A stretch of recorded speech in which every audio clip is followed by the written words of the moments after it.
20년차 영화 감독이자 10년째 예능 유망주인 무비테이너 장항준 감독님이십니다. 아유, 안녕하세요. 안녕하세요. 이제 무비 테이너라는. 그러니까 그 감독님이 이제 또 새로운 장르를 개척한 거죠. 네네. 김은희 작가님 나오신 편 보셨어요? 봤습니다. 아, 좀 어떠셨는지. 뭐 저는 그렇게 방송을 잘할지 몰랐어요. 나와서 또 얘기 잘하셨거든요. 또 이 카드 얘기를 할지 몰랐고. 거기서 카드 얘기하니까. 카드가 화제가 됐죠. 그게 좀 화제가 많이 됐었어요. 장항준이 제 카드를 쓰잖아요. 장항준이 제 카드를 쓰잖아요. 저희 남편이. 와, 나는 제 3자인 줄 알았어요. 남편분이 쓰시는 카드가 약간 가격대가 네. 점점 높아지더라고요. 그러니까 원래는 소주 좋아하고 그랬던 사람들이 왜 자꾸 와인바 가지? 약간 그런 것들 때문에 더 제가 이렇게 좀 인생을 장항준처럼 뭐 그렇게 맞죠. 그 이후로 그런 얘기가 조금 많이 나왔죠. 네. 그 이후로 네. 얘기가 많이 나왔어요. 얘기가 많이 나왔는데 네. 뭐 또 틀린 얘기는 아니니까. 근데 사실 또 그리고 장항준 감독님도 저하고 이제 통화를 가끔 하지만 감독님이 야, 사람들이 나 노는 줄 알았는데 나 되게 바빠. 네. 제가 그 바빠요. 얘기했죠. 제가 그 얘기했죠. 왜냐면 사실은 그때 카드도 제 거와 김은희 씨 걸 같이 써요. 네. 왜냐면 이거 너무 한쪽만 쓱 쓰면 자기도 사람인데 기분 나쁠 수 있지. 그렇죠. 기분 나쁠 수 있거든요. 그러니까 쓱 조절을 해야 돼요. 밸런스를 좀 맞춰줘야 조절을 해야 돼. 근데 나는 저 감독님이 혼자 충분히 지불할 수 있는데도 김은희 작가님 걸 쓰시는 거잖아요. 그렇죠. 아무래도 좀 그런 면이 있어. 그 이유는 뭐예요? 글쎄 그게 나도 사람인지라 글쎄 가족이지만 내 건 좀 아깝다는 생각이 아무래도 가끔가다가 뭔지 알아요. 뭔지 알아요. 아니 사람이야. 그러니까 내가 사고 싶은 거랑 선물 받고 싶은 거는 좀 다르죠. 그렇지, 그게 예, 다르죠. 예. 그거 다르고 그리고 제가 또 김은희 씨 카드를 썼지만 또 제 카드를 우리 장모님께 드리고 저희 부모님께 야, 또 이야기는 몰랐네요. 드리고 이런 것들이 이게 이제 알려져야 추가적으로 나왔어야 되는데. 그렇지 맞습니다. 거기서만 멈추니까 이게 조금. 근데 이제 그 이후로 얻은 별명이 이제 뭐 신이 내린 꿀팔자, 뭐 여러 가지가 있죠. 네. 예. 와, 근데 진짜 순간 신이 내린 꿀팔자. 꿀팔자. 듣기만 해도 뭔가 설레네요. 그것의 이제 원료를 따지자면 저희 어머니가 그 이제 저를 좀 늦게 낳으셨어요. 위에 이제 형 있고 뭐 이렇게 있는데 아들을 낳았는데 너무 귀여워. 얼마나 귀여워. 근데 약간 좀 그렇죠. 장항준 감독님 좀 귀요미 있어요. 귀여움이 약간 있어요. 귀염상이야, 귀염상. 어렸을 때 대단했지. 근데 이 귀여운 애를 봤는데 얘가 너무 공부도 못하고 막 그런 거예요. 저는 초등학교 들어가기 전까지 이름을 못 쓰고 들어갔어요. 진짜요? 이름을 못 쓰고 숫자만 썼어. 아버지가 예. 숫자는 알고 들어가야 된다. 그래가지고 학교 들어가기 전날 밤에 1, 2, 3, 4, 5, 6, 7, 8, 90을 배웠어요. 제가 저랑 나이가 같은 사촌이 4명이에요. 4명. 근데 이제 다들 공부를 너무 잘하는 거야. 나만 너무 공부도 못하고 평범원이야. 근데 이렇게 제사 때나 그 다 명절 모이죠. 때 다 모여가지고 시험은 잘 봤어. 너 몇 등 했어? 뭐 이런 얘기들을 막 물어보시는데 그래 사실 공부 못할 때 제일 속상한 건 본인이에요. 맞아요. 그렇죠, 예, 맞아요. 사실 본인이 그래요. 제일 예, 속상하거든요. 예. 어느 날은 내가 너무 최악의 어린이? 못난 인생 같다는 생각이 든 거예요. 제 책상에 앉아가지고 난 왜 이렇게 공부를 못할까? 난 왜 이렇게 의지가 박약할까? 나는 왜 걔네들 반도 못할까? 막 이런 생각을 막 울고 있었어요, 혼자. 근데 우리 아버지가 들어오시더니 어깨를 툭툭툭 두드려 주는 거예요. 괜찮아. 아빠도 공부 못했어. 아빠도 공부 못했어. 그래도 아빠 사장 됐잖아. 그게 그 당시 저한테는 엄청나게 큰 위로인 거예요. 그렇게 좀 좀 모자란 애라 가지고 걱정을 많이 하셨는데 저희 엄마가 이렇게 좀 약간 그 대구에 있는 점집을 다 찾아간 거예요. 갔는데 이 사람이 얘를 왜 걱정하냐? 얘는 인생에 고통이 없고 행복만이 가득해. 평생 사람들이 버는 돈 생각도 못한 돈을 벌 애다. 우리 엄마가 나오면서 그 생각을 했대요. 미쳤잖아 이가. 그래서 이제 점쟁이가 남의 얘기라고 막 한다. 그랬는데 용하다는 점집에 가는 데마다 공통적인 거예요. 역시 이런 미신 믿을 게 못 되는구나. 이렇게 하고 가시다가 제가 영화 감독이 된 거예요. 드디어 시작됐나? 그녀들의 어떤 그 예언이? 예언이? 응. 근데 아니야. 감독이라는 게 예. 매년 영화를 찍는 게 아니잖아요. 그렇죠, 그렇죠. 가다 또 안 되다 가다 안 되다. 그런데 저희 어머니가 몇 년 전에 준아 맞았다. 왜요? 김은희의 이제 그 김은희의 성공과 더불어서 그녀들의 예언이 맞았다. 네, 그렇게 시작된 거죠. 우리 뭐 또 거장 장항준 네. 감독님하고 제가 또 작품을 해본 입장에서, 뭐 우리 한 작품 했죠. 한 작품을 했기 예. 때문에 오케이. 자 유부장 가자.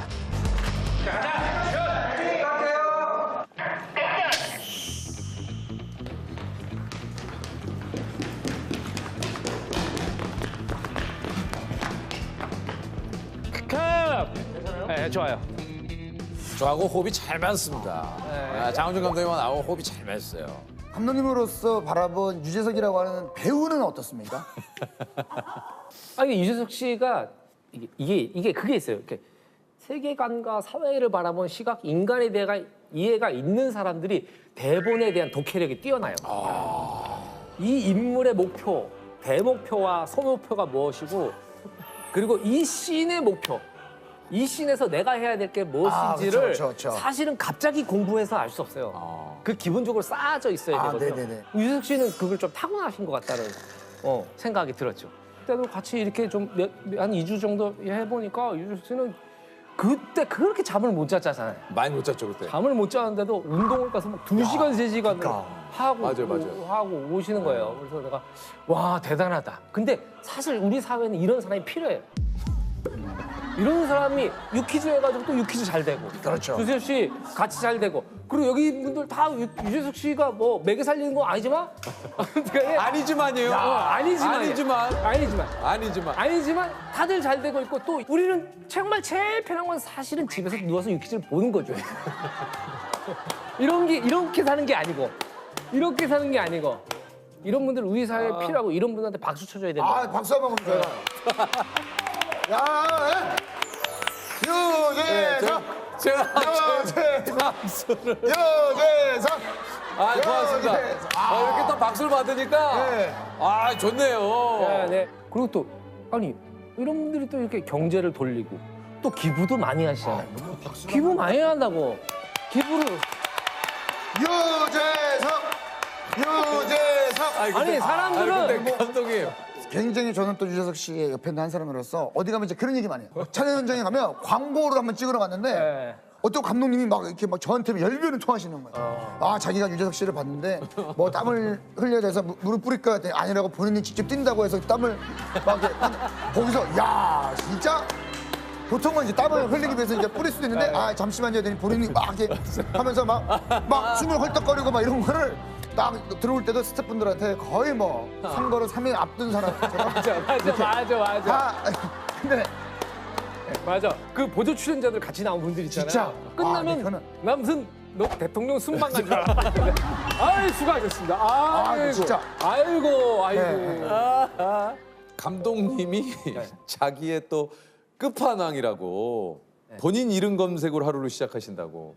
그렇죠. 일단 네이버 그리고 이제 트위터 인스타에 장항준을 검색을 하면서 일과를 시작합니다. 그걸 검색하는데 한 10분이 채 걸리지 않아요, 사실은. 야 장항준으로 하루를 여는 거네요. 장항준이 아침은 장항준이 열어줘.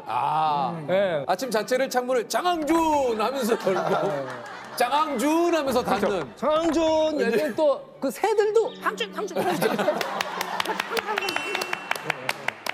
장항준이 끝나면 이제 김은희 작가로 검색을 이제. 이게 잘 지내고 계시죠? 그러면 잘 지내고 있죠. 잘 지내고 있고 뭐 여전히 뭐 이렇게 나는 진짜 솔직히 살면서 그렇게 열심히 일을 하는 사람을 크게 많이 못 본 것 같아요. 진짜 깨자마자 탁 앉아가지고 막. 진짜요? 그리고 딱 해서 밥 먹을 때 TV 잠깐 틀고 밥 먹고 바로 하고. 제가 볼 때 그냥 평균적으로 한 17시간 정도 의자에 앉아요. 일을. 돈을 쓸 시간이 없죠. 그렇지만 누군가 써야 경제가 돌아갈 거 아닙니까? 그게 감독님이니까. 저도 좀 잡아봤습니다. 네. 얼마 전에 또 김은 씨가 저랑 어디 갔다가 밖에서 둘이 잠깐 얘기를 하는데 오빠가 안 그러는 건 너무 안 그러는 건 알지만 오빠 아둥바둥하지 마. 아둥바둥 급하게 뭐 하지 마. 오빠 편하게 살아. 나는 돈 벌 줄만 알지 쓸 줄을 모르는 사람이잖아. 그러니까 오빠 다 내게 오빠 거야. 그래서 그리고 사실은 이 김은희 씨나 저희 딸이나 참 저한테는 과분한 사람들이라고 생각해요. 이게 김은희 씨가 잘 돼서가 아니고 이렇게 은희는 너무 그냥 착하고 해맑았어. 그 나는 그런 게 너무 좋았어. 예, 예. 예. 그리고 김은희 씨를 그렇다고 해서 막 그렇게 사랑하지는 않아요, 솔직히. 이게 무슨 얘기야? 솔직히 아니 옛날에는 막 불꽃처럼 예전과 비하면 아, 예전과 비하자면. 지금 결혼한 지 20 몇 년이 됐어요. 20 몇 년 누가 사랑합니까? 아니 그러니까 저게 말을 좀 오해 없게끔 잘 정리를 좀 해주세요. 그러면은 그냥 가볍게 아주 가벼운 옛날 이야기이긴 한데 아내분과 따님이 같이 물에 이렇게 빠졌어요. 네. 어느 분을 먼저 구하시겠습니까? 저는 딸을 구하겠습니다. 가마 저희 아내가 빠지면 각 제작사에서 다 구하러 뛰어들 겁니다. 막 UBT 막다 뛰어듭니다. 제작사. 작가님한테도 이 질문을 드렸는데 이제 감독님한테도 한번. 아 그럼 이걸 한번 김은희 작가님께 한번 여쭤보죠. 나를 얼만큼 사랑해? 이렇게 묻는다면. 누가요? 야.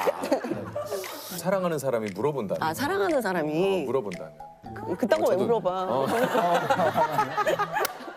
아 현실적이다. 딱 질색이야. 짜증나 진짜.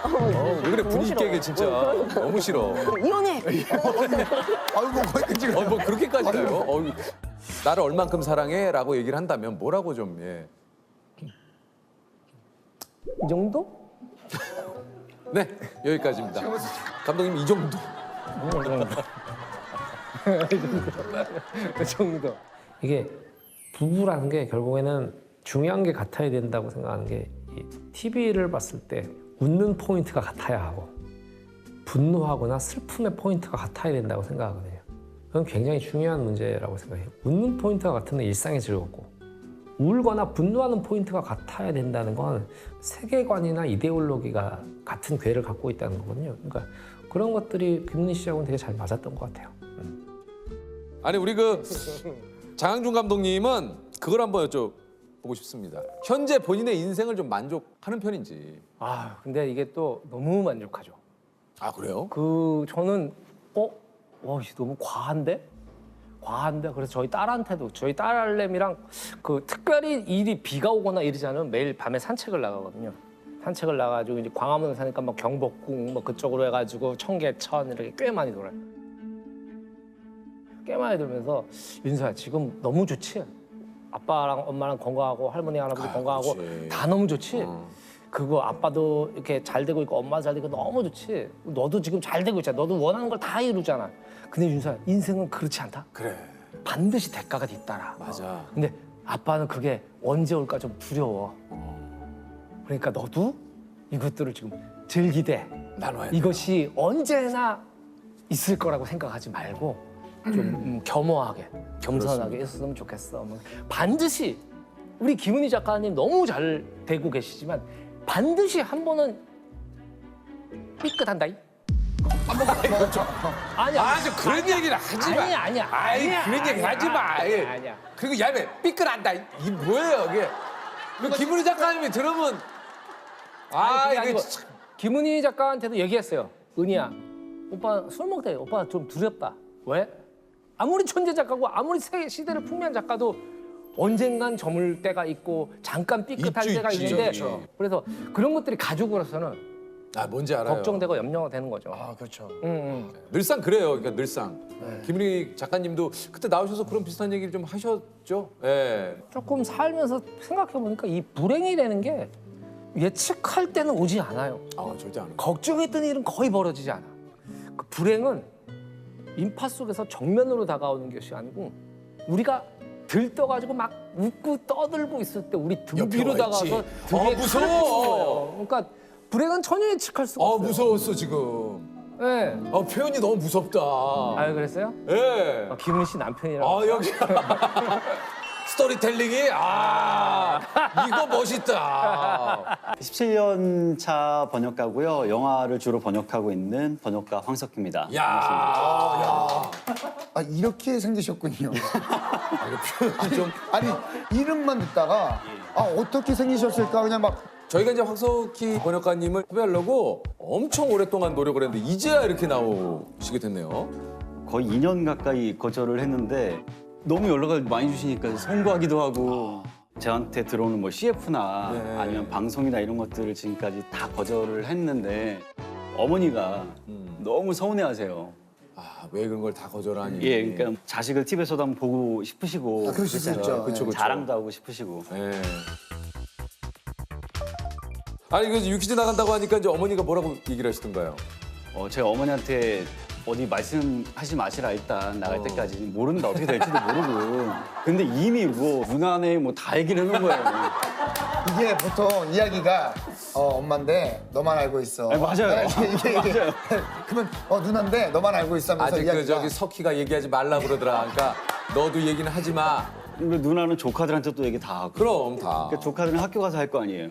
그러니까 좀 걱정스러웠어요. 네. 근데 뭐 이렇게 또 출연하셨으니까. 아 그럼요. 영화 번역하신 지가 얼마나 되신 겁니까? 극장 영화만 본격적으로 한 지는 한 10년 정도 10년 정도 되셨군요. 그동안 몇 편의 영화를 번역을 하셨어요? 한 500편가량 한 것 같아요. 이야.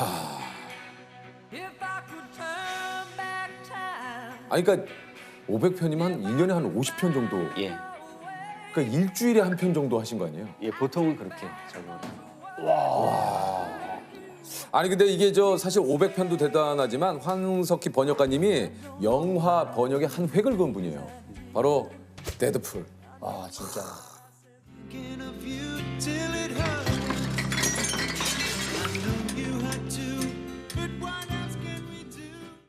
Oh, hello. I know, right? Think of us as really f***ed up tooth fairies, except we knock out the teeth and take the cash. I don't bargain, pumpkin. 근데 이 캐릭터를 찾아보고 예고편 뒤져보고 이러면서 알았어요. 얘가 약간 제정신이 아닌 캐릭터구나.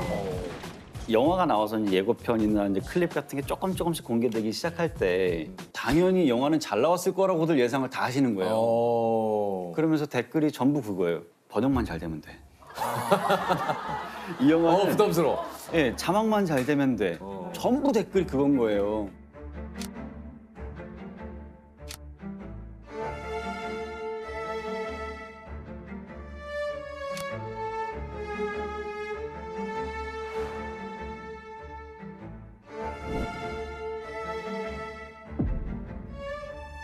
그때 그 부담이 가뜩이나 나는 이만한 사이즈의 영화도 처음 맡았는데 근데 이게 이제 오프닝 크레딧부터 좀 상당히 센세이셔널 했습니다. 그러니까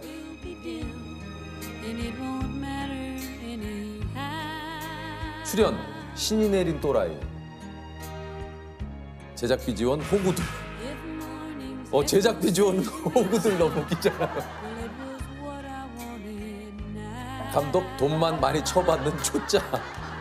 그러니까 영어로 뭐라고 부르는 거예요? 그러니까 이게 본문으로 보면 이제 제작 머저리들 뭐 이런 정도의 그런 느낌이에요. 그거를 이제 예, 그 정도인데 데드풀이라는 캐릭터가 제사의 벽을 깨고 막 관객한테 말을 맞아, 걸고 맞아, 이런 맞아요. 캐릭터거든요.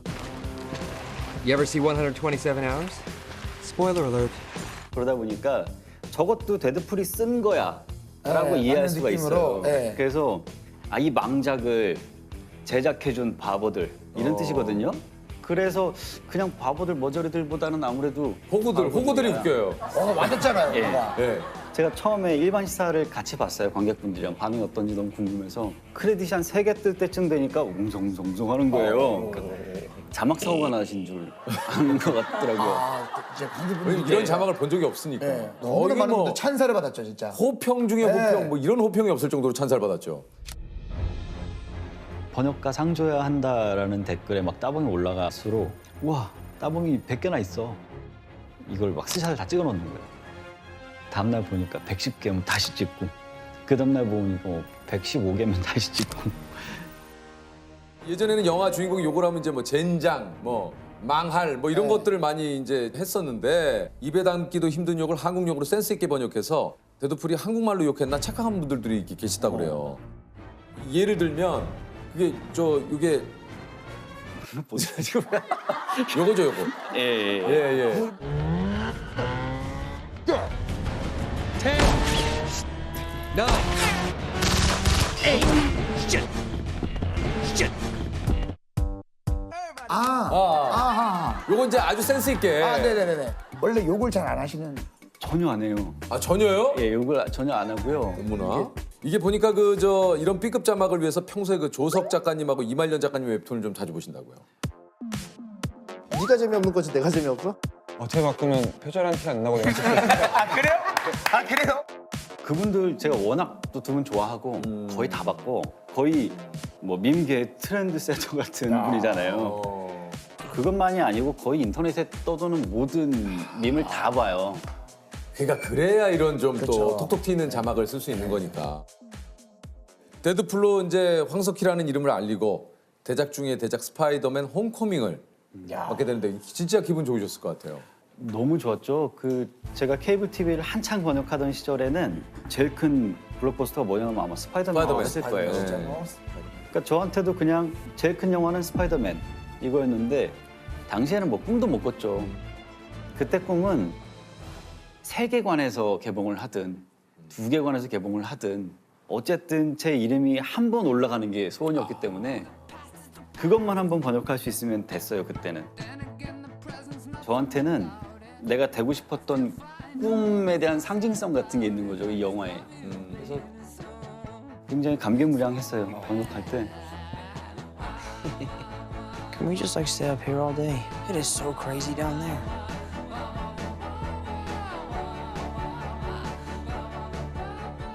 아니 처음부터 이렇게 영화 번역 일을 하신 겁니까? 아니요. 제가 대학교 3학년 때부터 번역을 시작했고 근데 그때는 잡다한 문서 번역 같은 걸로 시작해서 다큐멘터리만 번역했어요. 아 그러셨어요. 뭐 드라마며 영화며 한 편도 못하고 1년 반 동안 다큐만 했어요. 그것도 한 5, 600편 될 것 같아요. 그것도 5, 600. 예. 계속 두드리는 수밖에 없잖아요. 거의 한국에 있는 모든 수입사, 배급사에는 연락을 다 한 것 같아요. 한 2달 있다가 연락 또 드리고 2달 있다가 연락 또 드리고 다 그렇게 열심히 해서 넘겼는데 뭐 잘했다 못했다 답도 없고 4년 동안 연락이 없으니까 내가 되게 못했나 보다. 나는 극장 영화를 해본 적이 없으니까 누가 가르쳐준 적도 없고 극장에서 가서 봐서 그 자막들을 따라하는 것밖에 없잖아요. 포맷을 저렇게 하는구나. 따옴표를 저럴 땐 쓰는구나. 보면서 배울 수밖에 없잖아요. 아무도 안 가르쳐 주니까. 근데 갑자기 연락이 왔습니까? 그때 제 필모 중에서 드라마 중에 뉴스룸이라는 드라마가 있어요. There is absolutely no evidence to support the statement that we're the greatest country in the world. 178th in infant mortality, 3rd in median household income, number 4 in labor force, and number 4 in exports. We lead the world in only 3 categories.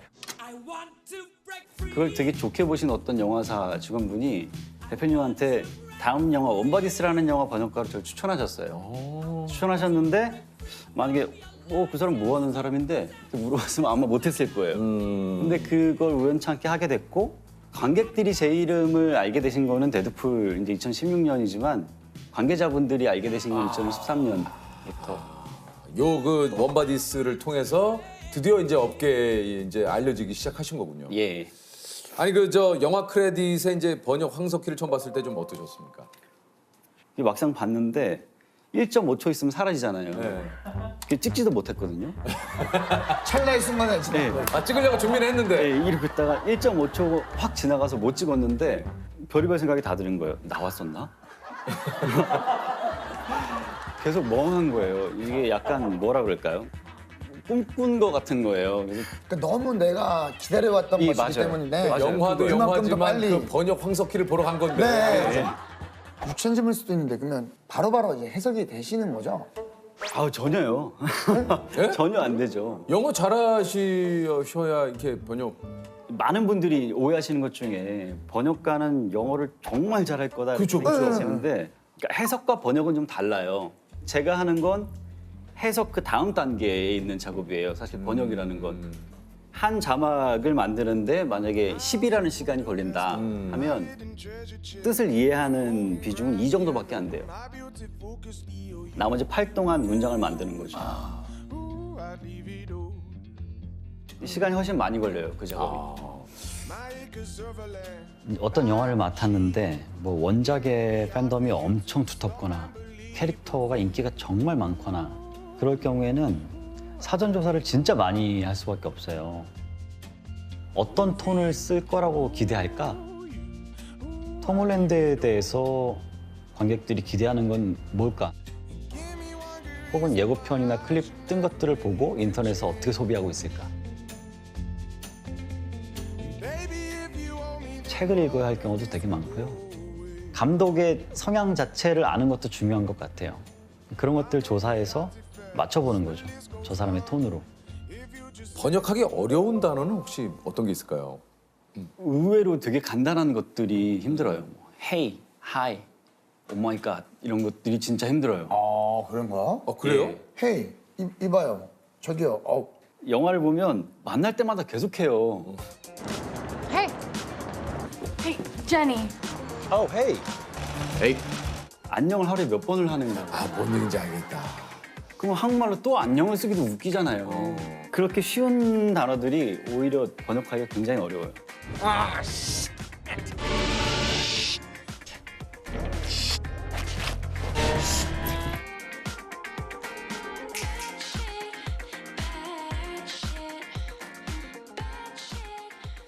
아니 저 수십 번 수백 번 확인을 해도 이제 오역이 나올 때도 있잖아요. 예전에는 붙어 싸웠어요. 근데 되게 원색적으로 비난하시잖아요. 중학교도 안 나와가지고 막 이러시잖아요. 그러니까 중학교도 나왔어. 막 이런단 말이에요. 그런데 이러니까 관객이랑 계속 관계만 멀어지는 거예요. 그래서 지금은 그냥 다 인정을 해버려요. 그렇게 말씀을 하셨을 때 똑같은 실수는 하지 않도록 하는 게 가장 건전하고 건설적인 과정이 아닌가.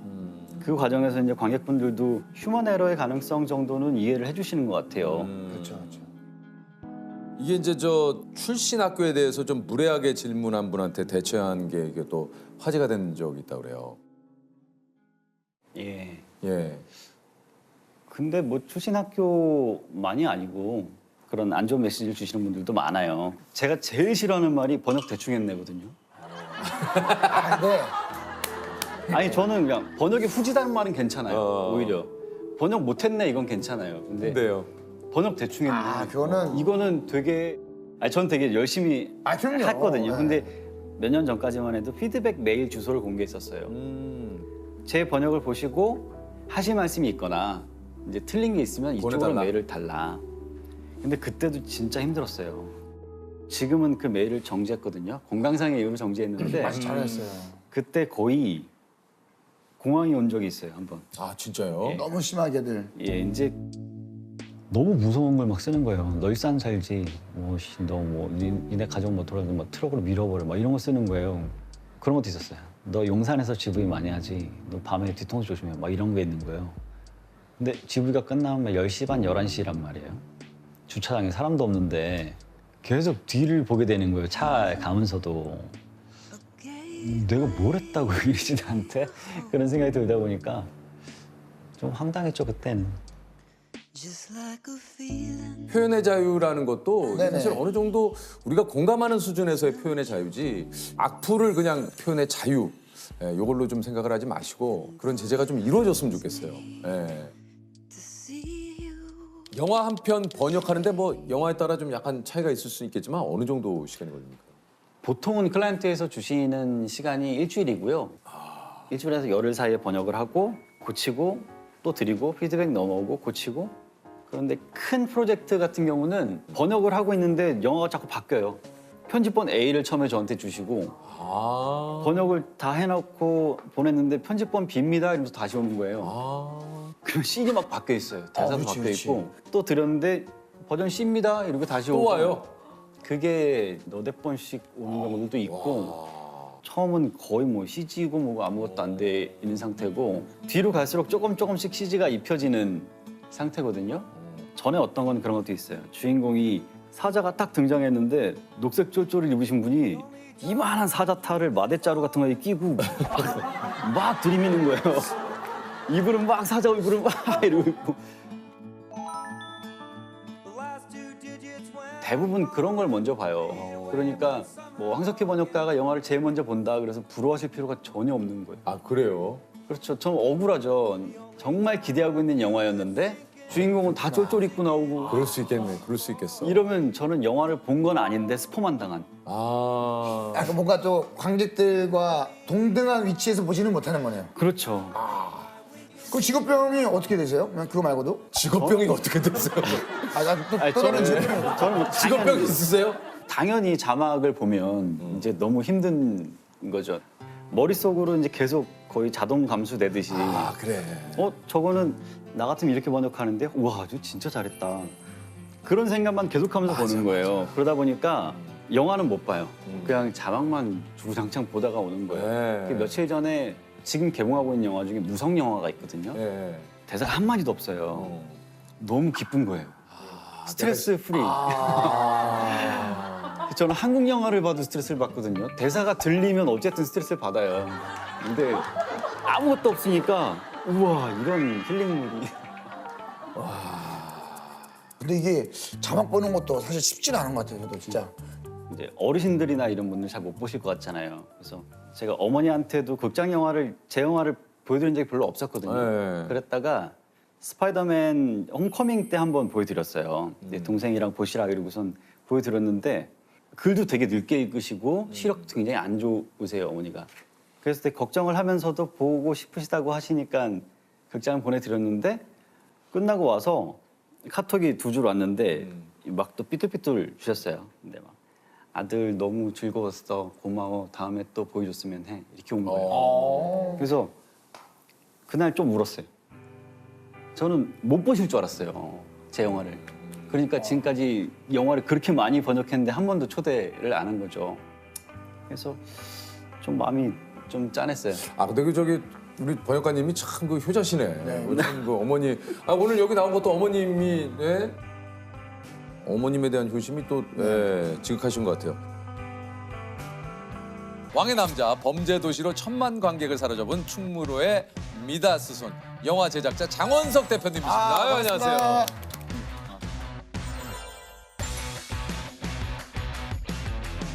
소개 좀 해주시죠. 네, 저는 영화 드라마 제작하는 BA 엔터테인먼트의 대표 장원석이라고 합니다. 넥 주변이 뻘겋게 지금. 아 그래요? 네. 네. 이건 뭐 어쩔 수 없어요. 네, 어쩔 수 없습니다. 이거 뭐 내가 어떻게 컨트롤할 수 없는 거예요. 네, 그렇죠. 그리고 영화를 제작한다라고는 이제 대충 알지만 도대체 어떤 일들을 좀 하시는지. 시나리오 개발부터 개봉까지 거의 모든 일을 총괄하는 일을 하고 있고요. 그렇죠. 쉽게 생각하면 제작비, 돈과 관련된 돈을 끌어오고. 네, 돈과 관련된 일은 거의 다 제가 관여를 하고 있고 배우분들이랑 같이 시나리오 기획해서 이런 이야기를 하자 그래서 시나리오를 개발하고 감독님 섭외하고 주인공을 어떤 분으로 할까 거기까지를 패키징이라고 하거든요. 보통 패키징을 하고 나면 이제 투자를 유치하고 나면은 스텝진들을 어떻게 구성하고 개봉 일정 정해서 개봉하는 뭐 그런 일을 하고 있습니다.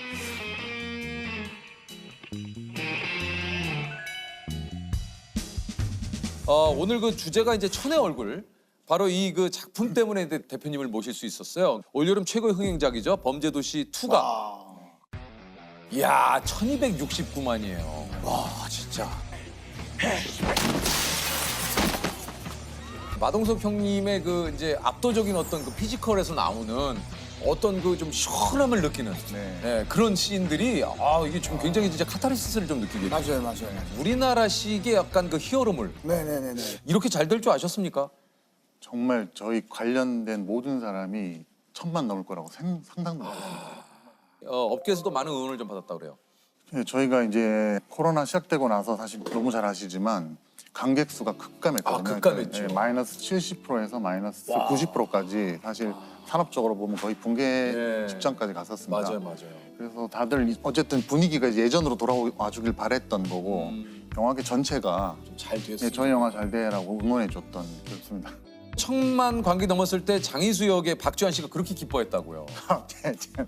왜 이렇게 기뻐하신 거예요? 네, 그게 이제 좀 모르실 수도 있는데 1000만 넘으면 주연 배우는 황금 왕관이 뜹니다. 오른쪽에. 예. 아 그래요? 예, 조연 배우는 실버 왕관이 뜹니다. 마동석 형님도 같이 여기에 조금 제작자로 참여를 하신 거예요? 맞습니다. 예. 새벽에도 뭐 통화를 자주 하셨다고. 새벽에 이제 문자가 자주 오시죠. 급한 일 있으면 전화도 오시는데 뭐 그냥 아이디어 뱅크예요. 24시간 영화만 26시간 영화 생각하시는 거예요. 정말. 그러다 보니까 새벽에 막 생각나면 이렇게 하자 저렇게 하자. 다음 진행은 이렇게 하자 저렇게 하자 이런 얘기를. 진짜 아이디어가. 근데 이제 진짜. 이런 것들이 이제 흥행이 잘 되면은 이제 사실 미담으로 도는데 이게 좀 흥행이 이게 좀 뭐 성적이 좀 좋지 않으면 이런 것들이 또 괴롭히는 스타일 아니에요. 뭐 답이 없다고 짜증을 내거나 전화를 안 받는다고 짜증을 내거나 그런 스타일은 절대 아닙니다. 정말. 동석이 형님. 예, 정말 그런 스타일 아닙니다. 예. 그런 스타일도 있으신데 다른 분들은. 근데 마동석 선배님은 그러진 않아요. 그럼 보통 몇 시에 주무세요? 보통 1, 2시에 잡니다. 3시, 4시면 한참 잘 텐데. 그래서 아침에 하긴 하죠. 아 그럼 됐다. 예, 네, 제가 그럼 뭐. 됐다. 아 우리 오해가 풀렸습니다. 당연히 뭐 깨서 하긴 네, 하고 오해가 풀렸어요. 그런 거 아니에요. 네, 예, 예. 새벽 4시, 3시에 마동석 형님 보내신다고 보내시면 답을 확인하는 게 아니니까. 아, 절대. 그럼 됐지. 그럼 아침에 됐어. 확인하고 네. 답을 하죠. 네. 5대5로 나눌까? 누가 5야? 혼자야? 아직 싱글이야. 어떤 대사? 지금도 3편 촬영 중인데 이게 지금 기사화가 됐나요, 3편이? 네. 3편 기사, 4편도 기사가 되고. 그래요? 예. 그러면 3편 촬영 중에 있어요. 근데 빌런 역할로 누가 됐는지도 지금. 이준혁 씨랑 아오키 무네타카라고 이제 일본 배우랑. 아니 이게 이제 제작한 영화 중에 신의 한 수라고 생각하는 캐스팅이 있다면은 이 편에서 또 강혜상 역할에 손석구 씨도 손석구 씨. 예. 업계에서도 그런 평가를 해주시고요. 예. 손석구 씨도 대표님 추천으로 이제 그 캐스팅이 되신 거라고요. 네. 근데 사운딩을 하니까 라이징 한다고 하더라고요.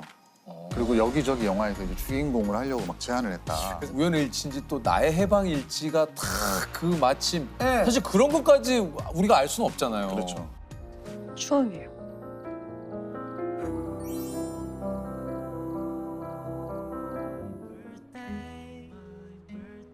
잘생기지 않았냐? 나 이제 추앙 잘하지 않냐? 그 좀 현장에서 보는 손석구 씨는 좀 어떠셨는지요? 일단 저희가 현장에서 별명이 연구원. 연구원? 네. 왜요? 계속 시나리오를 연구한다고. 네, 계속 드립하고 끊임없이 질문을 던지고 끊임없이 감독님이랑 소통하고 쉬는 날도 쉬질 않아요. 예를 들면 원래 베트남 분량을 먼저 찍으려고 했는데 코로나 때문에 제가 입국해서 추방당했거든요. 추방을 당했어요? 예, 쫓겨나다시피 이제 그럼 이거 나와서 제작비 손해가 제가 10억 오버했었습니다. 예. 갔다가 넘어온 거죠. 손석구 씨까지 넘어갔다가 현지 영사관님이 지금 나가지 않으면 3주간 격리된다. 짐을 챙겨가지고 나온 거예요. 도저히 문이 안 열리는 거예요. 근데 이제 손석구 씨는 범죄도시 2를 위해 10kg를 증량을 했거든요. 그리고 태닝을 맞아. 베트남 현지에 있는 설정이라 그걸 계속 유지한 거예요. 몸과 피부 톤을 유지한다는 게 쉬운 일이 아니에요. 쉬운 일이 아니죠. 왜냐면 또 다음 또 이제 작품 또 작품도 스케줄이 있는 있고. 것이고, 예. 이제 한국 분량을 끝내고 이제 베트남 분량을 계속 저희가 고민하다가 이대로는 안 되겠다. 그냥 한국에서 찍자. 그럼 거기 나오는 베트남 장면이 베트남에서 찍은 게 아니에요? 100% 한국에서 네, 찍었습니다. 한국이라고 하더라고요. 네. 배우분들이 출연하는 분량은 다 한국에서 찍었습니다. 그래 깡패들 반가워. 이 멀리 베트남까지 왔네. 그러니까 내가 이거 돌려주는 건 깜빡해버렸네. 소스를 찍어서 네. 와서 한국에서 찍은 인물과 합성을 한 거죠. 어머나. 아니 근데 이게 다른 거보다 제작자 입장에서 10억의 손해를 안고 시작을 하는 이게 상당히 좀 부담이 많이 되셨을 것 같은데요. 어떻습니까? 그 10억의 손해. 네. 예. 없었으면 좋았을 일이 아닙니다. 이왕이면 이게 BP가 아니, 저희가 여쭤본 거는 이제 그 손해를 어느 정도 더 예. 훨씬 이게 상해를 하게 이렇게 했느냐. 저희 제작자들의 첫 번째 총목표는 이제 BP를 넘는 겁니다. 그렇죠. 이제 BP는 이제 손익분기점이죠. 그게 제일 중요하죠. 예. 근데 제작비가 높을수록 손익분기점이 높아지니까 그러니까. 만약에 저희가 그 10억을 쓰지 않았다면 BP는 더 낮아졌겠죠. 근데 결과적으로 범죄도시 2의 결과는 흥행 결과는 그런 게 이제 무의미한 정도로 그 손익분기점이 지금 범죄도시 2 같은 경우에는 어느 정도였습니까? 저희는 사실 200만이었습니다. 네. 다섯 배를. 기본적으로 200만의 관객은 오셔야 손해는 안 보는 거고. 네. 아니 근데 원래 꿈은 뭐였습니까? 저 원래는 어렸을 때부터 영화 보는 걸 너무 좋아해가지고 영화 감독이 꿈이었습니다. 예. 학교도 그쪽으로 지원을 하신 건가요? 예, 중앙대 영화학과 고5학번이에요. 아 진짜 중앙대 연극영화학과를 나오셨네요. 예, 연극학과 영화학과 나뉘어져 있는데 저는 영화학과 영화과를. 아 그때부터 영화 일을 시작하신 거예요. 학교 다니던 중에 저희가 현장에 투입될 어떤 기회가 생겨서 96년에 이제 박봉건 가출 사건이라는 영화 제작부 막내를 하면서 드디어 이제 영화계 본격적으로 발을 들여놓으시고. 그렇습니다. 뭐 2학년 때 그렇게 되셨고. 저도 영화에 미쳐서 시작을 했죠. 예. 그때는 도제식이라고 해서 작품이 들어가야지 급여를 받았거든요. 작품이 들어가지 않으면 페이를 안 받았어요. 그러니까 감독님 밑에서 연출부 생활을 해도 밥은 주는데 페이를 주지 않았어요. 임금을 주지 않았어요. 그래서 그렇게 작품 몇 작품이 엎어지다 보니까 너무 힘들더라고요. 타글세라고 하잖아요. 10만 원, 월 10만 원 내는 방에서 굶지 않으면 된다고 생각했어요. 굶지만 않으면 내가 하고 싶은 일을 할 거야 이런 생각을 했어요. 대표님 이름이 이제 본격적으로 알려지게 된 건 어떤 작품입니까? 제가 왕의 남자 제작 실장을 했는데 아 그때는 진짜 실장님. 네, 27살에. 네 그렇습니다. 야 이게 또 기방에만 있다. 아 이렇게 높은 곳에 올라와 보니 아랫도리가 다 시원하구나. 광대로 다시 만나 제대로 한번 맞춰보자. 이 왕의 남자 영화를 대표님이 제안을 하셨다고 그래요? 네, 그게 제작 실장이라고 해서 절대 이름이 알려지진 않는데 저희 영화가 700만 넘었을 때 주연인 가무성 선배님이 모 매체랑 인터뷰를 하면서 왕의 남자 흥행의 7가지 이유. 근데 보통 이준익 감독님 뭐 이런 식이거든요. 근데 거기 1번으로 저를 뽑으셨어요. 그 이유가 제가 이제 연극 1을 보고 영화 제안했기 때문에 이 영화가 있는 게 아니냐 그렇게 이제 좀 띄워주셔가지고 저로서는 너무 과분했는데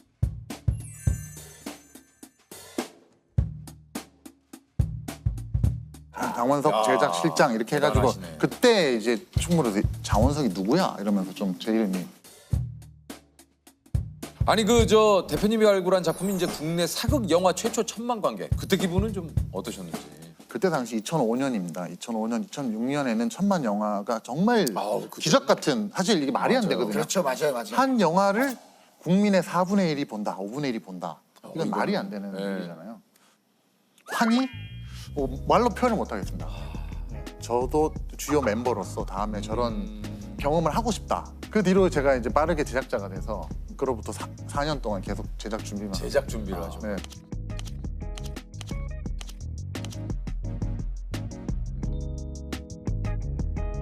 이게 이제 대표님만의 작품 고르는 기준이 또 있을 것 같아요. 일단 저는 제가 읽었을 때 재밌으면은 그걸 영화하려고 지금 시도를 하고 결정적으로 저는 예비 관객분들 일반인들께 한 40명 이상 시나리오를 읽히고 객관적으로 평가하는 어떤 그 점수가 있습니다. 그 시스템이라는 게 있거든요. 그분들은 뭐 늘 아는 지인들입니까? 아니면 아닙니다. 전혀 불특정 다수. 예. 20대 몇 명, 뭐 30대 몇 명, 40대 몇 명, 직장인, 대학생 이런 식으로 영화관을 구성하는 관람객 수준과 비슷하게 영화일을 절대 하지 않는 분들. 심지어는 시나리오라는 걸 한 번도 읽어보지 않은 분들. 그런 분들께 이제 예, 그런 분들께 읽어봐 주십시오 하고 이제 평가를 받는 거죠. 많은 분들이 재밌는 대본이라고 인정해 줬을 때 저는 제작에 들어가고 있습니다. 예. 제작자의 제일 큰 목 중에 하나가 책임을 지는 일인데 작품 같이 준비하는 사람들이 이걸 메이드 되기 바라는 그 심정이 제일 저한테는 큰 중압감이에요. 예, 누군가는 인생을 진짜 겁니다. 개봉 시기에는 피가 말라요. 집 앞에 서포가 와요.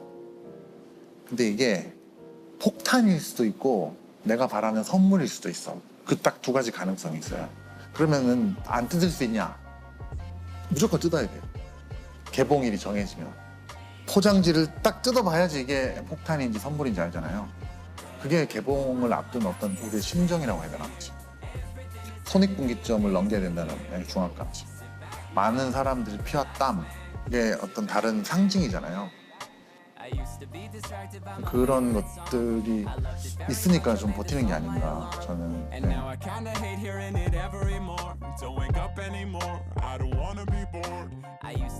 이런 압박과 어떤 스트레스를 좀 본인만이 견뎌낼 수 있는 노하우들이 좀 있습니까? 어떻습니까? 그런 생각에 계속 빠져 있으면 이제 뭐도 할 수 없기 때문에 그렇죠. 탈출할 수 있는 가장 손쉬운 방법은 차기작에 몰두하는 겁니다. 예. 그건 성공도 마찬가지입니다. 맞아요. 제 주변에 너무 큰 성공에 거기 빠져가지고 헤어나지 못하시는 분들도 있거든요. 큰 충격? 성공이든 실패든 빨리 다음 일로 포커스를 옮기는 게, 집중을 옮기는 게. 우리하고 좀 비슷하시네. 우리도 사실 너무 거기에 매몰돼 있으면 못 견뎌요. 힘들지만 다음 회에 집중을 하는 게 훨씬 현명하죠. 돈 아깝다 이럴 때가 제일, 그런 얘기 들을 때가 제일 마음이 상하거든요. 돈은 곧 가치라고 생각하거든요. 돈이라고 저는 생각하지 않아요. 사실 기꺼이 볼 가치가 있으면은 사람들은 자기 돈을 쓰거든요. 그 똑같은 그 값어치만큼 제가 이제 돌려줄 때 그 순간이 이제 제작자로서 첫 번째 이제 책무를 다하는 거라고 저는 생각하거든요. 아이고 볼만하지 않냐? 뭐 또 보자, 뭐 추천하고 이런 거 있잖아요. 그거는 기꺼이 그 관객분들이 가치를 획득한 거니까, 네. 관객분들이 보시고 만족하는 영화, 돈이 아깝지 않는 영화, 그런 영화를 만들고 싶습니다. 기생충 오징어 게임 속 환상적인 음악으로 전 세계 관객들의 귀를 사로잡은 천재 뮤지션이자 월드 클래스 음악 감독 정재일 감독님이십니다. 아유, 안녕하세요. 반갑습니다. 직접 소개를 해주시죠. 음악 만드는 정재일이라고 합니다. 1999년 17살 나이에 음악 천재 소년으로 주목받으면서 그룹 긱스,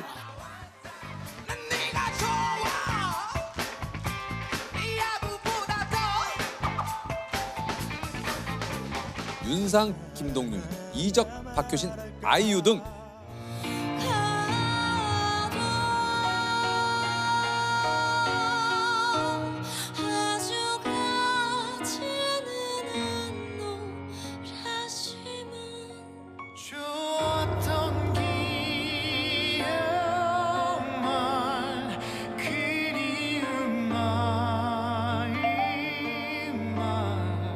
유명 가수분들과의 음악 작업을 통해서 이름을 알립니다. 뿐만 아니라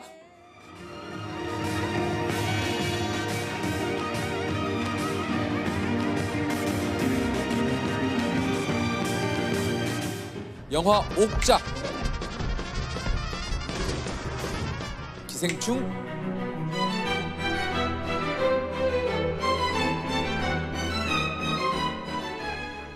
드라마 오징어 게임 등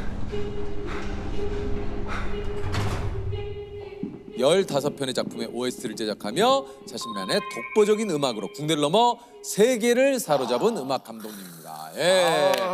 뭐 하나 얘기하면 바로 아실 거예요. 빠빠빠바빠빠바빠바빠바빠. 요거 이제 감독님이 만드신 거예요. 맞죠? 맞습니다. 아니 진짜 말 그대로 기생충과 오징어 게임의 음악의 아버지 본 감독님한테 제의가 오면은 좀 어떤 순서로 작업을 하게 됩니까? 보통 모든 작품이 비슷할 것 같다고 생각하는데요. 먼저 스크립트를 받고 스크립트를 보고 제 생각을 하고 감독님 생각을 듣고 그다음에 이제 촬영이 들어가면 촬영장도 가보고 거기서 얻은 영감을 바탕으로 편집본이 나오면 이제 화면에 딱 걸맞는 음악을 만들기 시작합니다. 야, 그러면은 예를 들어서 멜로디를 계속 이제 구상을 하시는 거예요, 이렇게 네. 허밍으로요? 보통은 화면을 보면서 제가 즉흥 연주를 합니다. 그걸 보고. 네. 이게 이제 본 감독님이 또 뭐 여러 가지 뭐 어려운 요구도 많이 좀 하셨다고 그래요. 옥자를 만들 때 인상 깊었던 말씀은 우리 음악은 걸어가다 깡통이 발에 차이는 느낌이어야 한다. 걸어가다가 깡통이 발에 차이는 느낌. 그거 어떤 느낌이에요? 이게 어떤 느낌입니까? 이게 잘 모르겠어요. 걸어가다가 발에 깡통이 차이는 거는 우아한 척 걸음을 걷다가도 갑자기 깡통이 발에 치여서 넘어졌다. 네네. 우리 음악은 그렇게 이상해야 된다. 발칸반도 집시 음악이 어울리지 않을까. 좀 촌스럽기도 하고 웃기기도 하지만 동시에 슬프기도 한 음악.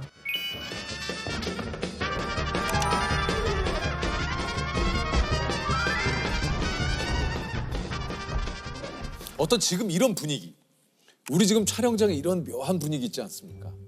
뭔가 뭐 기대감 내지는 약간의 뭐 이런 또 이런 느낌을 예를 들어 음악으로 조금 표현해달라. 이런 것도 지금 이제 감독님이 의뢰를 받으면 하시는 거잖아요. 해야 합니다. 해야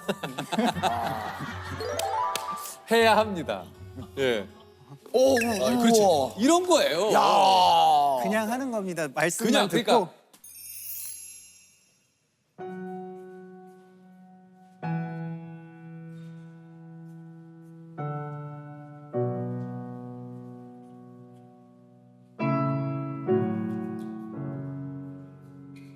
좀 풀렸으면 좋겠어요. 처음엔 이렇게 좀 약간 이랬다가 좀 분위기가 좀 풀려야죠.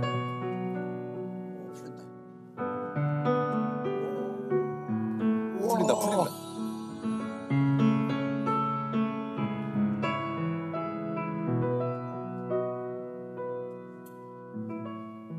자, 좀 무르익어 주세요.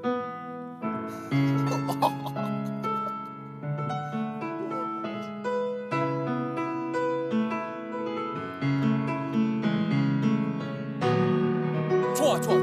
치다 갔다가 이제 헤어짐이 다가오고 있어요. 아쉬워.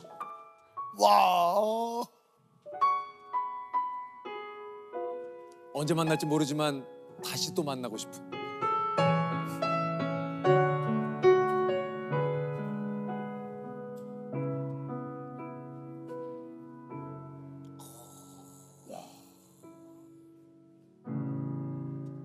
이야! 와, 아니 이거 야, 이거 그냥 즉흥으로 만드신 거죠 지금? 그렇긴 하죠. 야! 야, 이래서 봉준호 감독님하고 이렇게 막 예? 야! 와, 감사합니다. 와. 정말 만나보시겠어요? I'm deadly serious. 믿는 사람 소개로 연결. 이게 베스트인 것 같아요. 일종의 뭐랄까 믿음의 벨트? 기택, 그러니까 송강호 씨의 가족분들이 이제 이정은 씨를 집안에서 몰아낼 때 그 쓰였던 음악이 바로 그 음악이라면서요.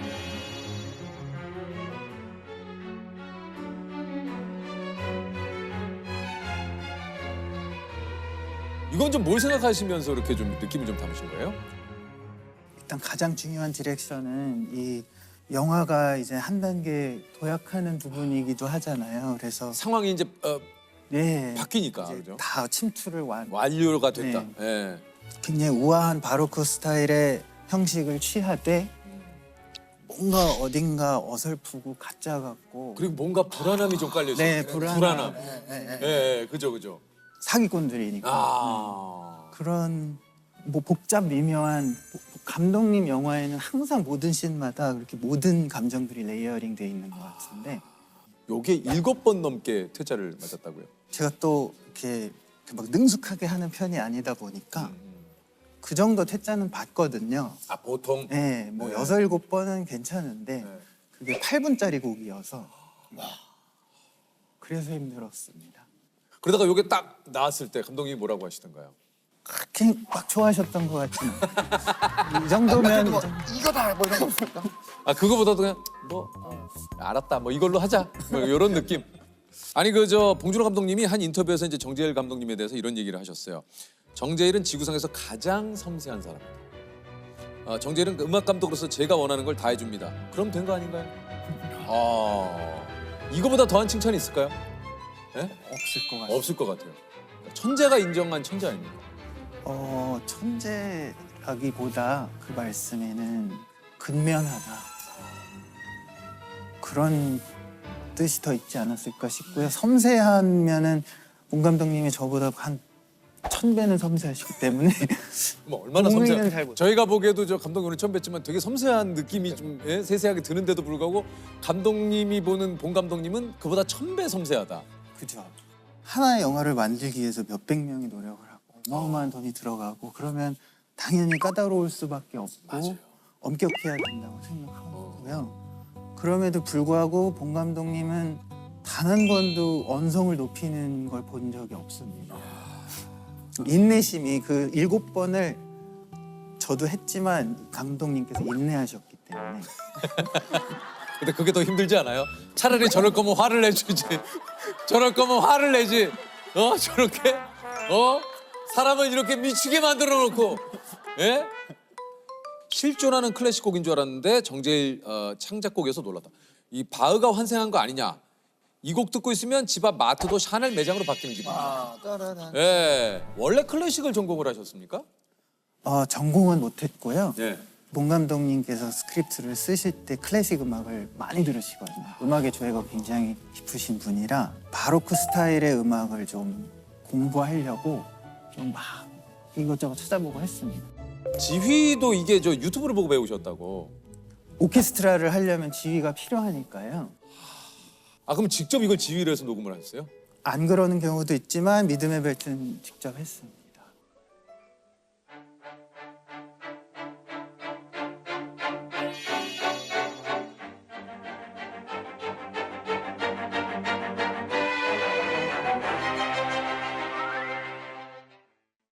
아니 그 저 두 분이 또 영화 작업을 이번에 하세요? 그렇게 됐습니다. 이거 영화 제목이 미키 17? 네, 세븐틴. 세븐틴. 아, 글러버리니까. 아니 뭐 괜찮습니다. 세븐틴이 17 아니에요? 네, 미키까지는 영어로 잘 읽으셨는데 마지막은 아니 좀. 보통 미키 17을 미키 17로 돼 있는데 이후 또 하나의 월클 작품을 드디어 만납니다. 이제 넷플릭스 1위를 기록한 오징어 게임. 이게 이 작품으로 감독님이 한국인 최초로 할리우드 영상 음악상 수상하셨어요.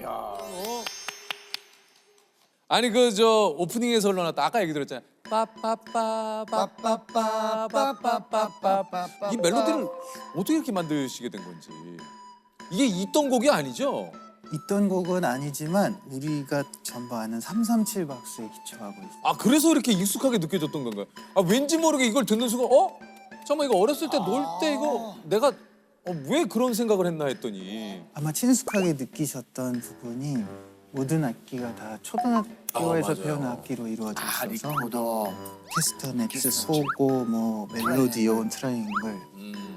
이제 첫 장면이 아이들의 진짜 오징어 게임 흑백으로 화면으로 시작을 하니까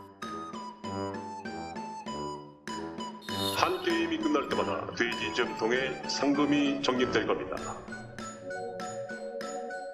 막 삶의 끝까지 갔는데 처음은 다 순수하게 진짜 게임을 하던 어린이들이었을 수 있으니까 어린이들의 악기로 해보자. 근데 어린이들이 연주를 못하니까 연주를 엉터리로 해보자. 그럼 기괴하지도 않을까? 이런 생각에서 좀 기괴할 수 있겠다. 네. 노스텔직하면서 기괴하게. 아니 이게 이 리코더 멜로디는 감독님이 직접 부셨다고 그래요. 네. 요거 들었을 때 황 감독님은 좀 뭐라고 얘기를 하시던가요?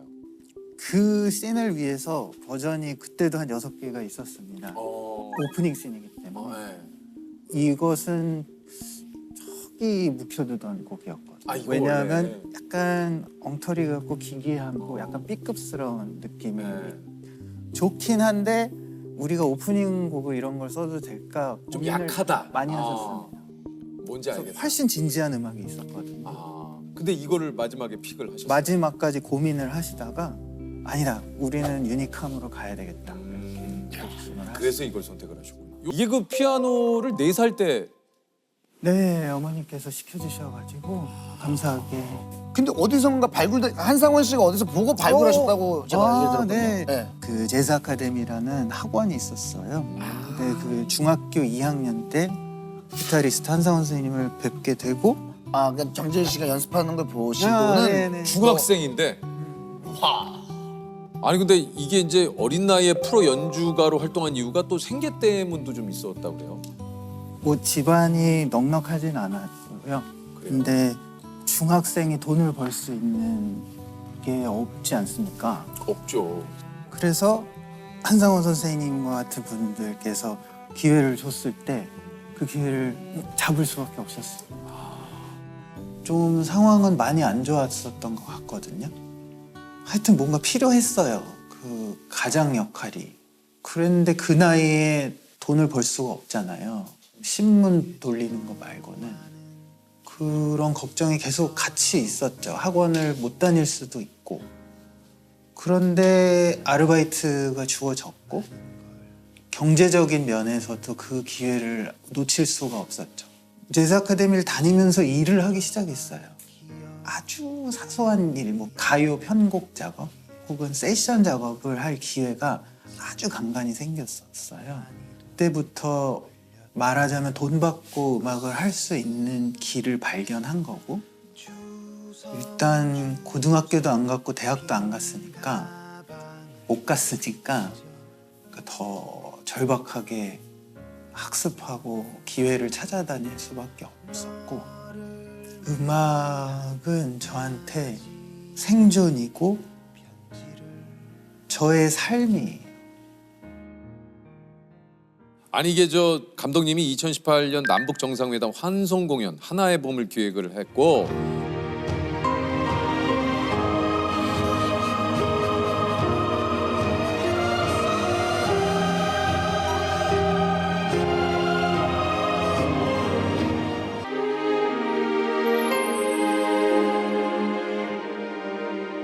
(3.1절) 100주년을 맞아서 대안이 사놨다는 곡을 또 만들었고요.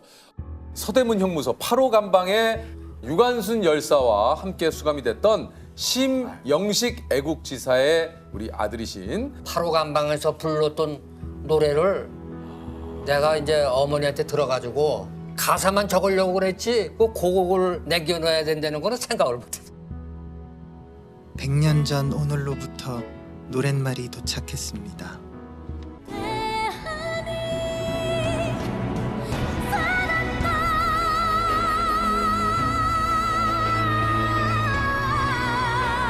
전중이 일곱이 진흙색 일복 입고 피눈물로 기도했네.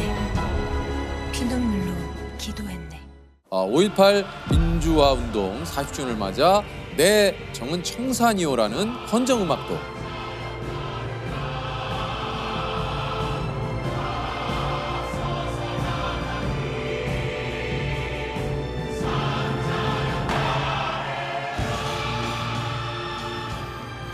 굉장히 역사적인 순간이 제가 만든 음악이 쓰인다고 하니까 너무 부담이 돼서 좀 고사도 하고 도망도 다녔는데 아니다, 그냥 예술가로서 우리의 큰 비극을 어떻게 기억하면 좋을지 피하지 말아야겠다. 왜냐하면 나도 그 다음 세대니까.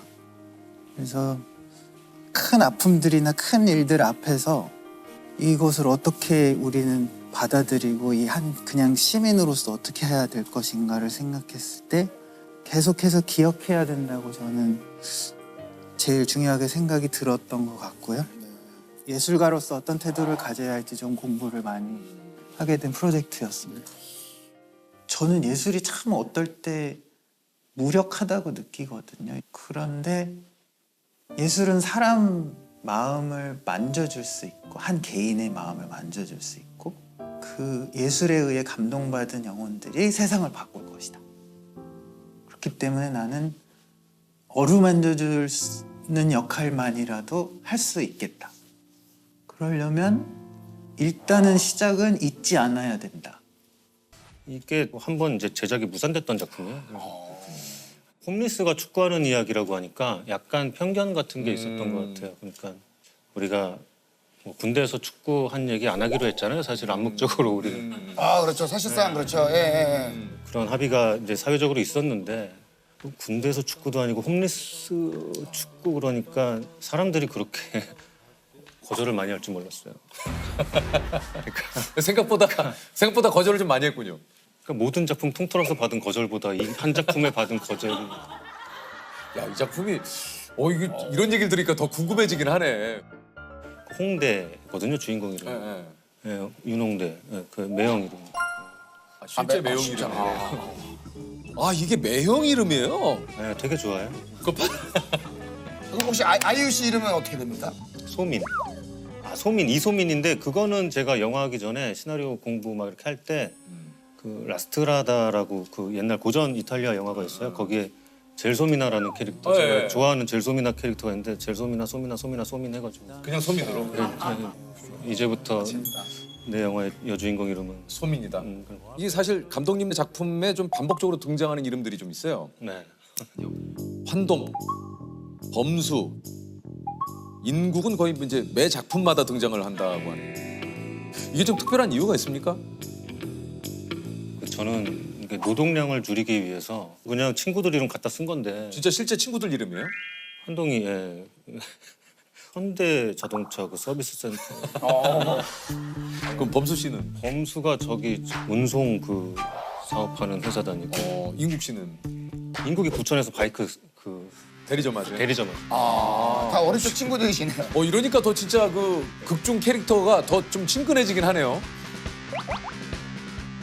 이제 아까도 얘기했지만 이제 이병헌의 말맛은 정평이 업계에 좀 나 있는 상태인데 요거 이제 써니의 명장면이죠. 요거 이제 그 욕 배틀 장면. 네네. 요거 감독님이 쓰셨다고 그러던데요.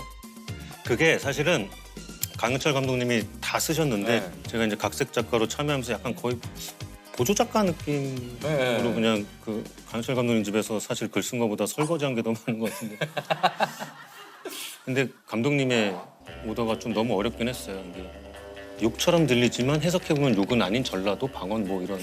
어렵다. 뭐 어떤 느낌인지 어렵네. 그거 쓰는데 시간이 꽤 걸리긴 했어요. 그러니까 직접적으로 우리가 쓰는 직접적으로. 욕은 아닌데 야, 너 진짜 늦어가 없는 년들. 현병, 이놈의 주둥박 좀 봐. 신랑 알면 정남이 떨어진다고. 돌가생에 연결지도 않는 시퍼런 복숭아 관절들을 확 들이다가 별채를 칵 쑤셔가지고 눈탱이가 대갈 빼고 자다 주사발을 주둥박이죠. 그만 코가 장난해. 아 이거를 감독님이 그래서 그거를 딱 써서 그 감독님께 드렸더니 감독님이 뭐라고 하시던가요? 칭찬에 인색하신 분인데 그래서 칭찬 안 하셨어요. 반전이 없었네요. 인색하신 분인데. 야 인색하신 분인데 예. 칭찬을 해야 아 역시가 되는데 그냥 패스가 됐다라는 게 칭찬이죠. 저한테는 이제 칭찬. 아니 이제 그렇게 시나리오를 쓰다가 돌연 이제 연출을 하게 되는데 이게 이제 힘내세요 병헌 씨를 내놓게 돼요. 이게 이제 영화 감독 준비생 이병헌의 고군분투 자전적 이게 본인의 이야기를 여기다 녹인 거 아닙니까? 뭐라도 하나 만들어서 내가 여기 있다라는 걸 좀 보여야죠. 알려줘야 된다라는 생각에 조금 무모하게 그렇게. 이 시놉시스에는 이제 그때 감독님의 일상이 고스란히 좀 담겨 있는데 병헌 씨의 꿈은 영화 감독이다. 그는 입봉 준비를 위해 시나리오를 쓰기 시작한다. 병헌 씨의 생활은 나태함의 표본이었다. 하루도 빠짐없이 술을 마시고 잠에서 깨어 한글 파일을 여는 데까지 걸리는 시간은 무려 8시간 이상이 걸리며 어렵게 노트북 앞에 앉아도 1시간 넘게 영화의 제목과 폰트, 글씨체만을 고쳐보다가 밤이 되면 다시 술집. 근데 이게 좀 격하게 공감 가는 게 한글 파일을 여는 데까지 그러니까 무려 써야 되지. 아유 일어나야지. 아이고 잠깐만 물 한 잔만 먹고 하자. 또 물 먹고 이렇게 있다가 야 오늘 날이 너무 좋다. 아유 근데 또 나는 이러고 있어야 되는구나. 3단계의 어려움이 있어요. 책상에 앉기, 노트북 열기, 그렇지.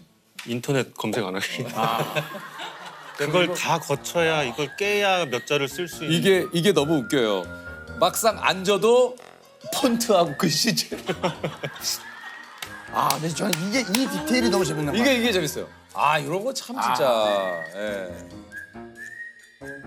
이제 극장에서의 그런 거보다는 업계 분들이 그걸 많이 봐주셔가지고 아무래도 이제 영화 뭐 이렇게 만들고 신인 감독 이야기고 하다 보니까 업계 분들이 많이 전화도 많이 오더라고요. 그러니까 저희도 그럴 때 있거든요. 프로그램은 잘 안 됐는데 오히려 그 프로그램에서 뭔가 업계에 눈에 띄는 예전에는 그런 경우도 있었어요. 제가 한참 프로그램을 엑스맨을 하고 있었는데 저희 엑스맨 그 제작진에서 그 상대 프로였거든요. 어쨌든 그 당시 이제 MBC인가 방송된 프로. 야, 그 누군지 모르겠는데 그 연출하는 사람이 편집을 되게 잘해. 근데 프로그램은 잘 안 됐거든요. 그러니까 나중에 알고 보니까 이게 김태호 PD였어요.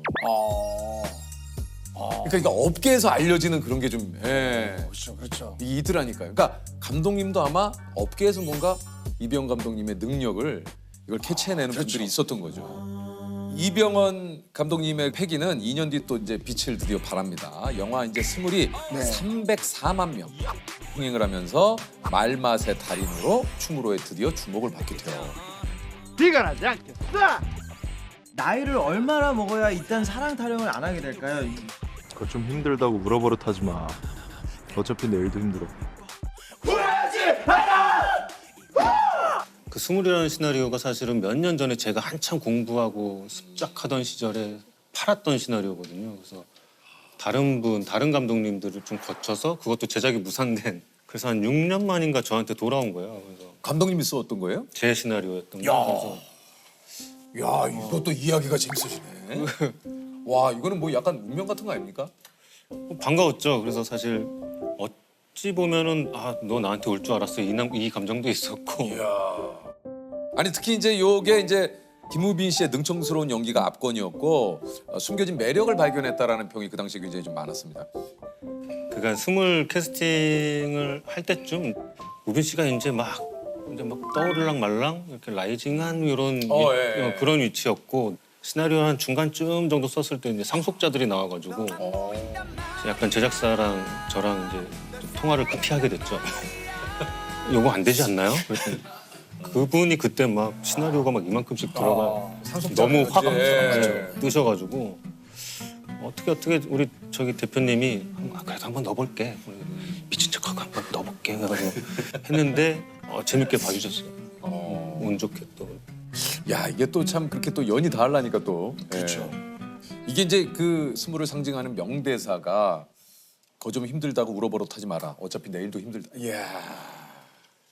이거 정말 제가 너무 말하고 싶었고 어디서도 말한 적이 있었거든요 옛날에. 근데 있었어요? 네. 우리한테 또 해주신 거구나. 뭐냐면은 이게 그래도 어쨌든 제가 말한 게 얼마나 유통이 되겠어요. 사람들이 모르죠. 근데 이게 제가 쓴 대사가 아니거든요. 누가 쓴 대사예요? 그냥 그 SNS에 떠도는 재밌는 말귀 같은 거 그리고 어떻게 하다가 내가 쓴 게 돼버렸는데 그래서 뭐 이렇게 인터뷰할 때도 많이 얘기하고 했는데.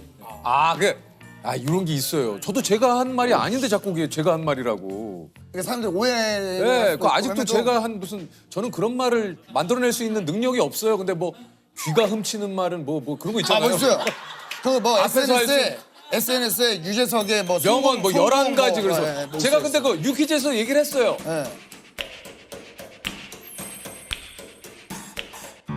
그런데도 아직도 그 얘기가 제가 했다고. 근데 이게 이쯤 되면 그냥 본인이 하시는 아니 걸로 제가 한 게 하셔도 저는 그런 말을 만들어낼 수 있는 능력이 안 돼요. 앞에서 할 수 있는 말은 뒤에서도 하지 마라. 그건 내가 할 수 있는 말이 그 어떤 교수님이 다시 한번 얘기 드립니다만 이병 감독도 요게 이제 저의 입장도 같습니다. 그거 제가 한 말 아닙니다. 11가지 그거 제가 귀를 훔치지 마 그거 있죠? 그거 제가 아니에요. 그 이병 감독 본인이 한 거는 뭐 있어요? 예를 들면 본인이 그래도 한 것 중에 제가 한 얘기? 네. 뭐 저한테 맨날 하는 얘기가 뭐 가만히 있어. 그거 제가 한 말. 뭐 엉망진창이네. 너의 하루가 망쳤으면 좋겠어. 뭐 이런 거 있어. 아침에 일어났니? 왜 일어났습니다. 야 잘됐다. 오늘 너의 하루가 엉망진창이었으면 좋겠어. 그거를 아침에 일어난 사람한테. 죄송합니다. 그 티키타카잖아요. 티키타카? 티키타카. 우리의 티키타카. 요런 디테일 좀 재밌어 하십니까? 요런. 네 재밌네요. 실제로 그런 노력을 해주시면 더 재밌을 것 같아요. 네. 엉망진창. 요게 좋다. 감독님의 디테일이가. 그러니까 연출이 들어가야 되는 이거야. 역시 이러니까 감독님이 있어야 돼. 드디어 초대박 작품. 극한 직업이 세상에 나오게 됩니다. 1626만 관객으로 역대 한국 영화 흥행 2위. 대한민국 국민의 이제 3분의 1이 그렇죠. 이 영화를 봤다는 얘기니까 이게 사실 엄청난 흥행이죠. 이거 왜 맛있어? 누구야? 전데요. 아파. 지금 현재도 굉장히 쓰라린 상태야.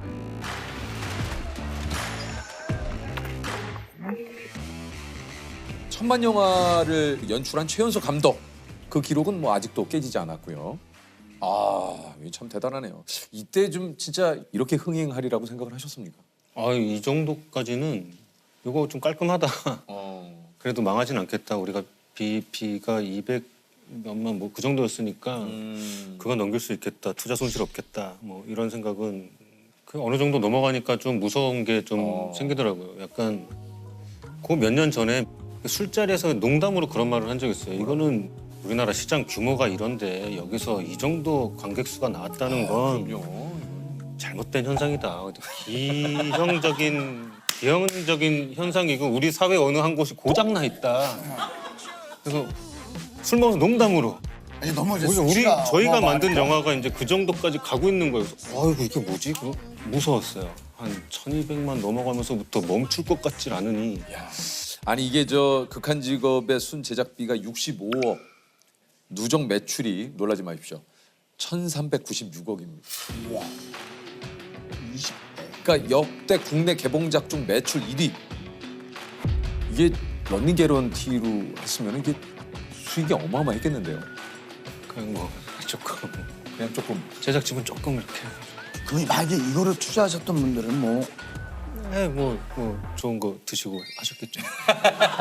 그분들이 축배를 터뜨리셨겠네요, 맞죠? 사실은 네, 제가 막 제주 넣으면은 이제 그분들은 잘한다, 잘한다. 자, 극한 직업 이후에 어떤 감독님께도 좀 변화가 많이 좀 생겼을 것 같아요. 집에 뭐 이렇게 좀 크고 작은 또 변화들. 예. 차량이 조금 더 커졌습니까? 없던 게 생겼습니다. 없던 차. 야. 뭐 시동 걸면 소리가 뭐 따당당당당. 그냥.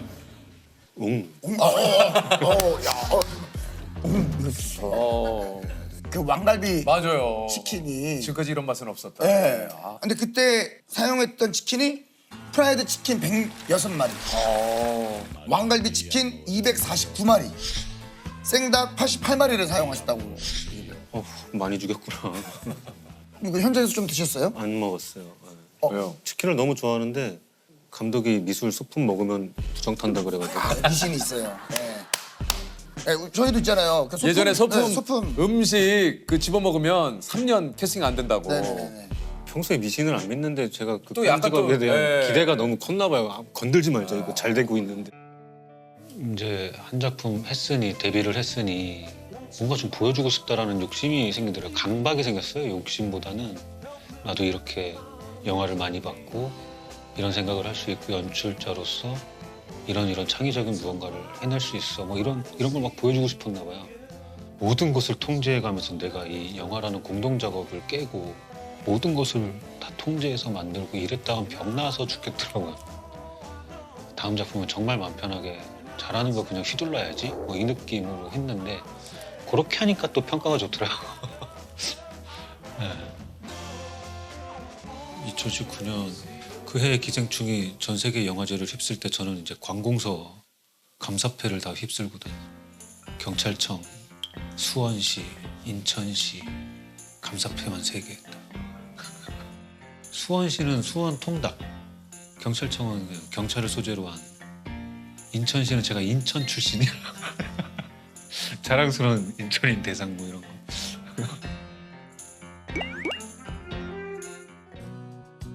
이제 다음 작품이 이제 극한 직업에 이어서 흔들리는 꽃들 속에서 내 샴푸 향이 느껴진 거야. 예, 이거 뭐 대사량이 어마어마하게 이 작품이 또 많잖아요. 그렇게 유치한 짓을 아무 거리낌 없이 하면서 살아갈 수 있다는 게 그 자신감. 나도 빨리 성공해서 유치하게 살고 싶다. 성공하려면 이기는 수밖에 없다는 어떠한 절대적 방식이 어떠한 공식들을 따르게 하는 거죠. 성공한 드라마들의 공식. 촬영하면서 배우분들은 좀 어땠습니까? 좀 힘들어하진 않았습니까? 엄청 힘들었어요. 그러니까 저는 이 작품으로 정말 마음껏 떠들어 보겠다. 어떤 기교나 이런 것도 필요 없고 난 그냥 계속 떠들 거야. 뭐 이런 생각으로 줬으니 배우분들은 현장에서도 계속 이렇게 대사 연습하고 있는 거 보면 약간 좀 외면한 적도 있고 그래서 괜히 미안해서 너무 힘드니까 저 부르면은 어쩌지 괜히 찔리고 그러니까 감독님이 이 드라마에서 좀 제일 좋아하는 대사가 있습니까?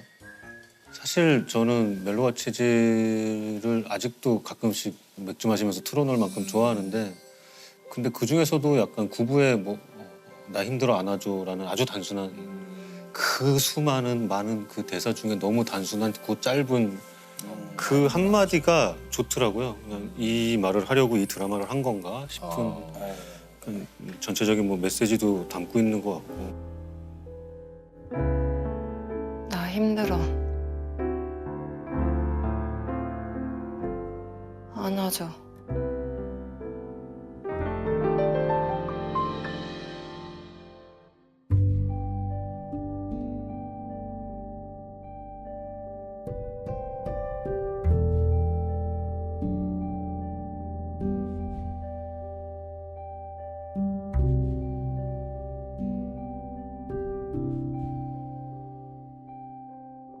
같은 해에 극한 직업의 천만과 멜로가 체질.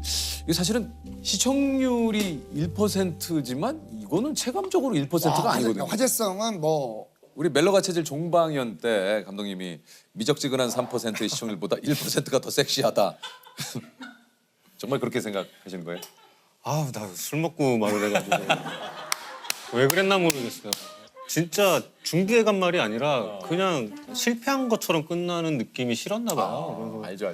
격려와 나도 같이 격려하는 차원에서 그냥 한 말인데. 멋부리려고 한 말 같은데 근데 실제로 감독님도 멜로가 체질이십니까? 아닙니다. 네, 뭐 알고 있는 게 없습니다. 아 그렇습니까? 그럼 약간 스타일이 그 약간 저돌적인 스타일이세요? 아니면 조셉은 좀 사랑에 굉장히 좀 저는 이제 적극적이고. 사랑의 문을 놓고 하는 스타일입니다. 그런 사람들 되게 부러워요. 네. 딱딱딱 계십니까? 그래도 막 100번 놓고 하면 2-3번은 되잖아요. 저는 되죠. 약간 저는 근데 사실 어떤 사람이 좀 약간 깔끔한 스타일이라서 제가 한 3번 정도 해보고 안 된다 싶으면 딱 끝내요. 깔끔하게. 3번도 깔끔한 건 아닌 것 같아요.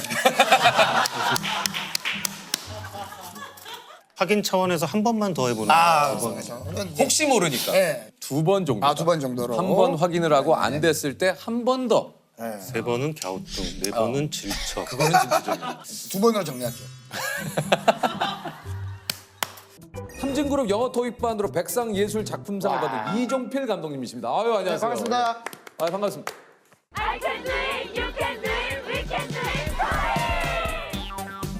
생산관리 3부 이자영입니다.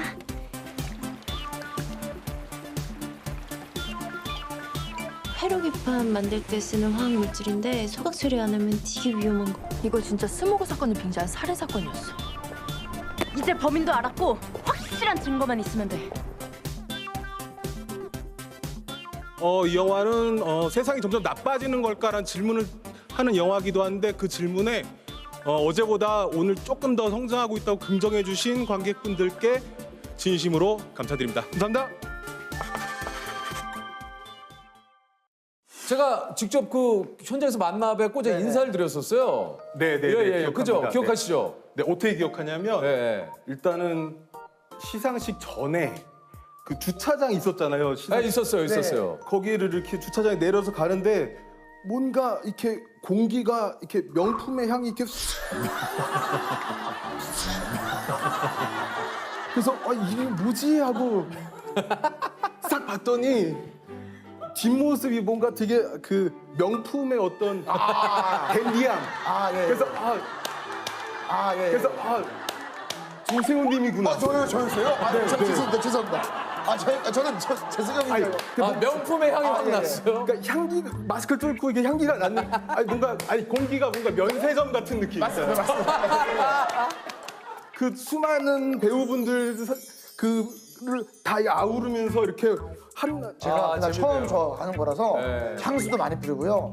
하여튼 뭐 유성님도 네. 시상식 끝나고 다 끝나고 이제 집에 가야지 하는데 맞아요. 마스크 쓰신 처음 보는 분이 이렇게 하는데 진짜 뻥이 아니라 뻥 이런 거 하냐. 그 유키즈 그 야옹이 작가님이 그 그림 있잖아요. 그게 얼핏 보였어요.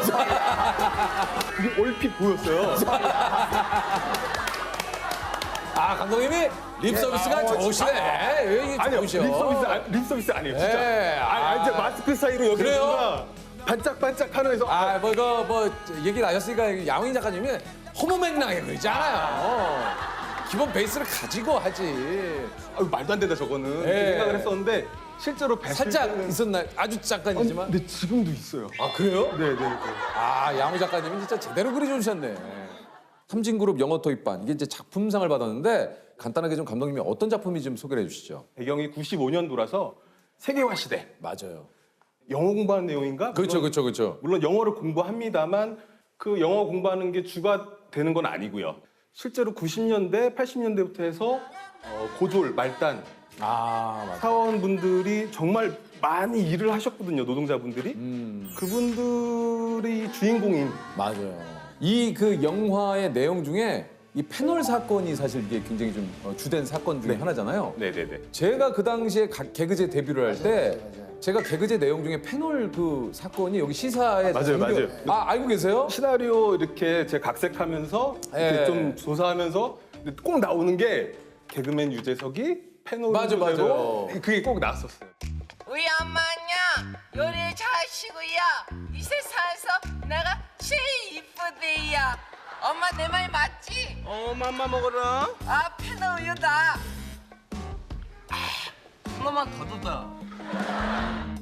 저는 봤는데 이게 재미보다는 그냥 그것만 전달했더라고요. 좀 되게 팩트만. 그러니까 이걸로 뭐 시사를 담아야 되는데 관객들도 그냥 그거 있잖아요. 시사의 박수. 시사의 박수. 이거 약간 조금 너무 초보적이었어요. 처음에 이 시나리오를 보고 감독을 맡을지 말지를 좀 고민을 하셨다고요. 네네네. 초고 시나리오 보고 이거를 해야 되나? 말아야 되나? 밥이나 먹어야겠다. 그리고 쌀을 꺼내서 쌀 씻으려고 이렇게 꺼내다가 근데 이 영화를 내가 할까 말까? 이런 멍한 생각에 쌀을 이렇게 퍽 놓쳤어요. 예. 쌀 입자들이 순식간에 이렇게 사방에 이렇게 퍼지는. 근데 제가 아는 저라는 사람의 성격은 이렇게 짜증을 내거나 또 왜 이러지? 나는 왜 이 모양 이 꼴이지? 뭐 이런 마음으로 이것을 방관하거나 이럴 텐데 그때는 나도 모르게 그냥 바로 쪼그려 앉아서 이거 한 줌 한 줌 죽고 있더라고요 제가. 저도 모르게. 그래서 죽다가 문득 내가 왜 이러지? 평소답지 않게? 그러다가 내가 방금 읽은 이 시나리오에는 이런 힘이 있구나. 뭐 어떻게 뭐 해결해야지 뭐 싫지만 그래도 뭐 그렇게 화이팅하는 힘이 있구나. 그러면 그걸 좀 유쾌하게 잘 그려보면은 되게 재밌겠다 영화가. 그렇게 시작점은 그렇게 되신 거예요. 네네네.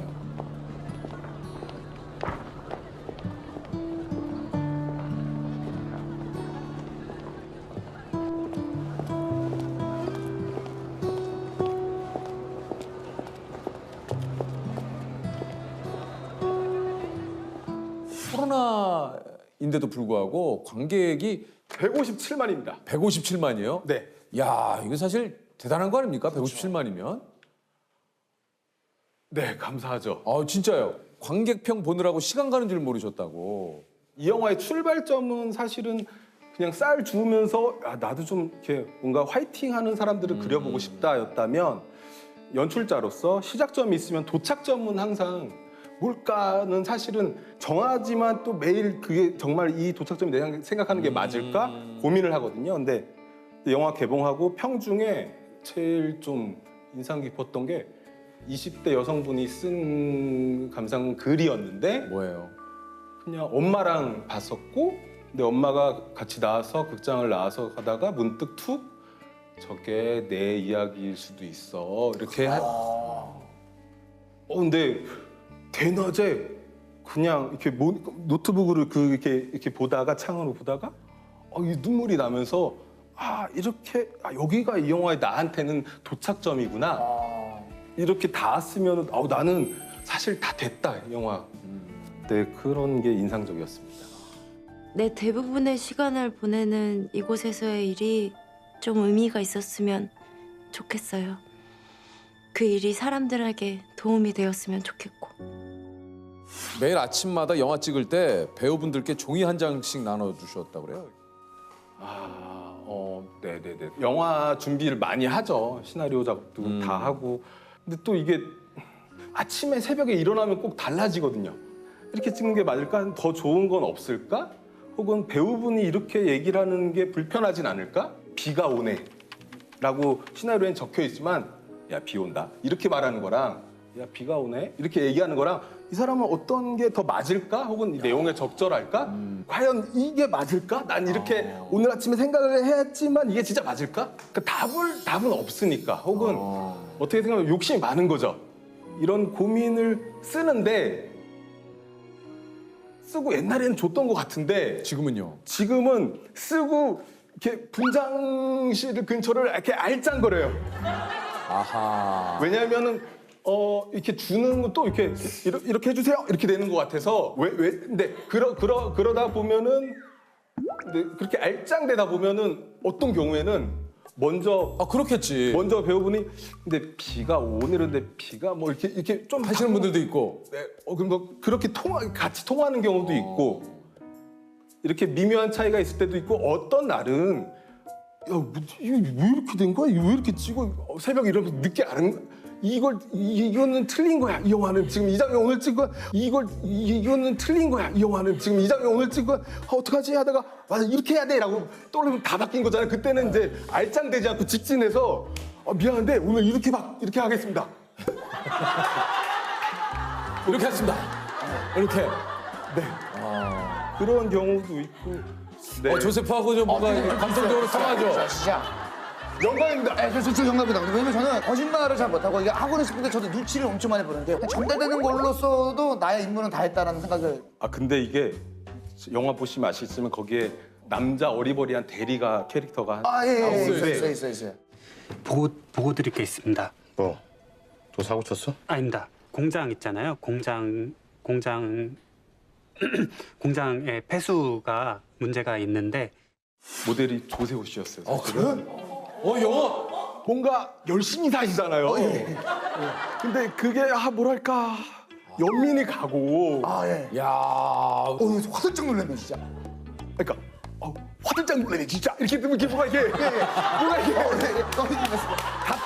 같은 대사라도 이렇게 딱 이게 있죠. 발성이나 톤이나 이런 게 너무 좋으세요. 우리 그 조셉 리액션의 매력이 있어요. 네네 너무 매력. 깜짝 놀랐어요. 저 궁금한 게요. 이제 보통 감독님들 이제 큐 사인 주시고 이제 컷하고 하실 때 네네네. 감독님 스타일은 어떠신지 조금 감독님들이 다 다르잖아요. 막 이렇게 액션 많은 감독님도 있고.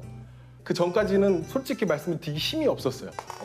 혼자 고민이 와서 컷 다음 거 갈게요. 이렇게. 근데 그게 좀 안 좋은 것 같아서 요즘은 바뀌었습니까? 네. 확실한 게 해야 되겠다 해서 어떻게 해요? 오케이 너무 좋아. 근데 오케이 왜 이렇게 연기 잘해? 그리고 촬영 감독의 무빙이나 이런 게 너무 좋으면 오케이 촬영 감독이 천재야. 근데 반대로 NG는 컷 이거 아니야 이렇게. NG 나면 난리 나겠는데요 분위기? 그래서 NG가 잘 안 납니다. 그래서 네네네. 네, 컷 오케이야. 이러고 합니다. 컷 오케이요. 근데 이렇게 좀 시원하게 줘야 신이 나요. 민석이도 그래서 많이 웃잖아요. 영화 감독을 그럼 어렸을 때부터 이렇게 꿈을 꾸신 거예요? 어떻습니까? 예전 90년대 영화 중에 정지영 감독님의 헐리우드 키드의 헐리우드 키드의 생애. 처음으로 영화 속에서 영화 감독이라는 직업이 나오는 걸 봐서 영화 감독이 되면 어떨까? 이렇게 막연히 혼자 스스로 목표를 정하니까 그때 당시에 외국에 되게 이름이 어려운 외국 감독님이 많았거든요.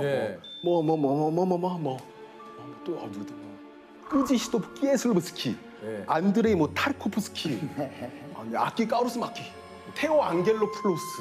처음 들어본다. 그런 감독님 있어요? 네, 90년대. 근데 저도 이렇게 어디 잡지나 이런 데서 살짝 한번 봤을 뿐인데 그걸 제가 중학생 때 다 외우고 있더라고요. 그래서 진짜 그러시네요. 나는 영화에 재능이 있구나 라고 이렇게 착각하면서 그때부터 꿈을 키워왔던. 근데 우연한 기회에 선배들 혹은 동기 친구들이 이제 찍는 독립영화에 잠깐만 출연해줘 하니까 뭐 배우로서 제가 욕망이 있다기보다는 그냥 하라니까 하는데 이 사람들이 얼마나 치열하게 영화 찍는지 제가 너무 잘 아니까 망치진 말아야겠다. 그런 마음으로 하다 보니까 여기저기서 너 그럼 이것도 해줄래? 뭐 이런 식으로 해서 하다 보니까 어느 날 아저씨 감독님이 배우인 줄 알고 원빈 배우님이랑 이상하게 이렇게 같이 나오진 않는데 컷이 원빈 배우님 다음 이어서 이렇게 많이 나와요. 네네. 대사 혹시 기억나는 거 있습니까? 감독님이 하신 명대사. 식당에서 이런 거였어요. 그러니까 이모 반찬이 다 잡범이네. 어떻게 살인 사건이 하나도 없나? 뭐 이런 거였는데 이모 반찬이 진짜 잡범이네. 어떻게 살인 사건이 하나도 없나? 맑게 노면습니다. 그렇습니다. 뭐 이런 거였는데 근데 감독님이 또 연기 딱 들어가니까 연기 장난 아니에요. 한번 보세요. 진짜 연기가 장난 아니네. 발차기부터 시작해서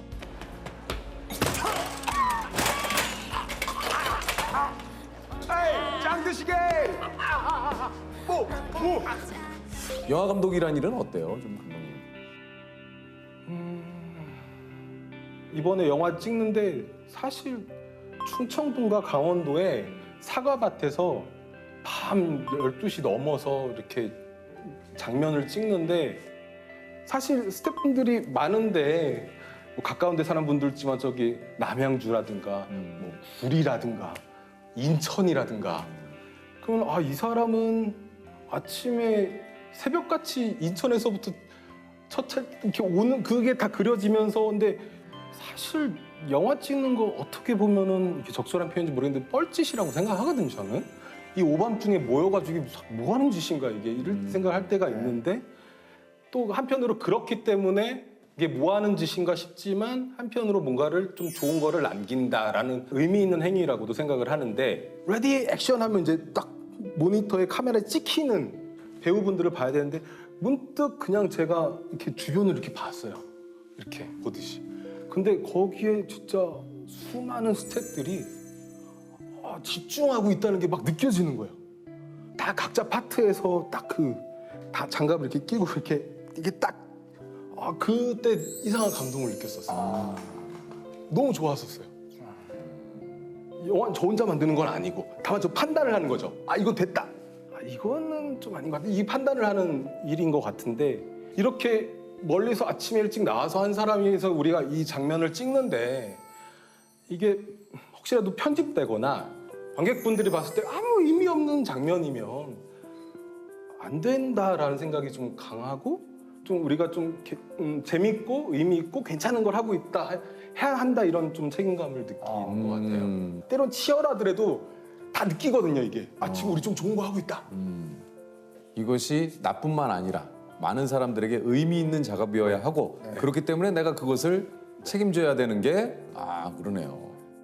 얼마 전에 심심해서 제가 엔딩 크레딧 한번 커피차 보내주신 분까지 이름 수를 세봤는데 560분이었어 정확히. 그래서 이 영화를 함께 만든 560분께 진심으로 감사드리는 말씀 꼭 드리고 싶고 사실 그 뭔가를 책임진다라는 거 그거 참 사실 책임은 저희 집 계신 제작사 대표님도 많이 지시고요. 대표님도 그날 오시지 않으셨어요? 네. 맞죠. 예. 영화 시나리오를 처음 주셨을 때 우리 감독님한테 좀 주셨던 이유가 있을까요? 일단 감독님 전작들을 제가 굉장히 사랑스럽게 봤고요. 이상할 만큼 모든 사람들을 다 본인을 사랑하게 만드는 매력이 있어요. 진심으로 사람을 대해서 그런가? 이런 생각이 약간 들고 그래서 함께 일하는 게 굉장히 즐거운 사람인 것 같아요. 오늘 그 녹화하는 모습을 보실 때는 어땠습니까? 그냥 귀엽기도 하고 이 얘기는 좀 길게 느껴지기도 하고 이걸 물어보시는 것 같은데 정말 얘기하시는 정확하시네. 역시 제작사 대표님이라 정확하시네. 내가 이 길이 맞나? 이게 좀 그만둘까? 이런 생각해 보신 적 없어요? 삼진그룹 영어 토익반 전에 제가 도리아가란 영화 근데 함께했던 배우분들, 스태프분들한테 항상 죄송한데 결과 좋지 않아서 또 그리고 또 그 결과 좋지 않음에 관해서 이야기하는 것 자체도 죄송한데 그냥 그 영화를 연출했던 저 개인의 이야기를 하자면 그 도리아가 평중에 쟤는 감독하면 그만둬야 될 것 같다. 근데 저는 그거를 이건 악플이다, 악의성이 있다 이렇게 생각을 안 하고 이분 맞을 수도 있겠구나. 그리고 잠깐 진지하게 생각을 해봤어요. 진짜 관둬야 되는 것이 아닌가. 제가 하고 싶었던 부분 혹은 부분과 관객분들이 그 영화에서 보고 싶었던 부분들이 좀 다르지 않았나? 또 그것을 좀 늦게 깨달았을 때 어떡하지? 라는 되게 힘든 순간이 있었고 아니야 그래도 다 할 것 같은데 나중에 이 사람들이 이거 보면 얼마나 너무 좋다. 어떻게 이런 거를? 그걸 생각할 때 쾌감이 있거든요. 그럼 그렇게 천천히 또 다시 시작하면 되지? 이 영화를? 이런 기분으로. 맨 땅의 헤딩이지만 최선을 다하는 수밖에 없다.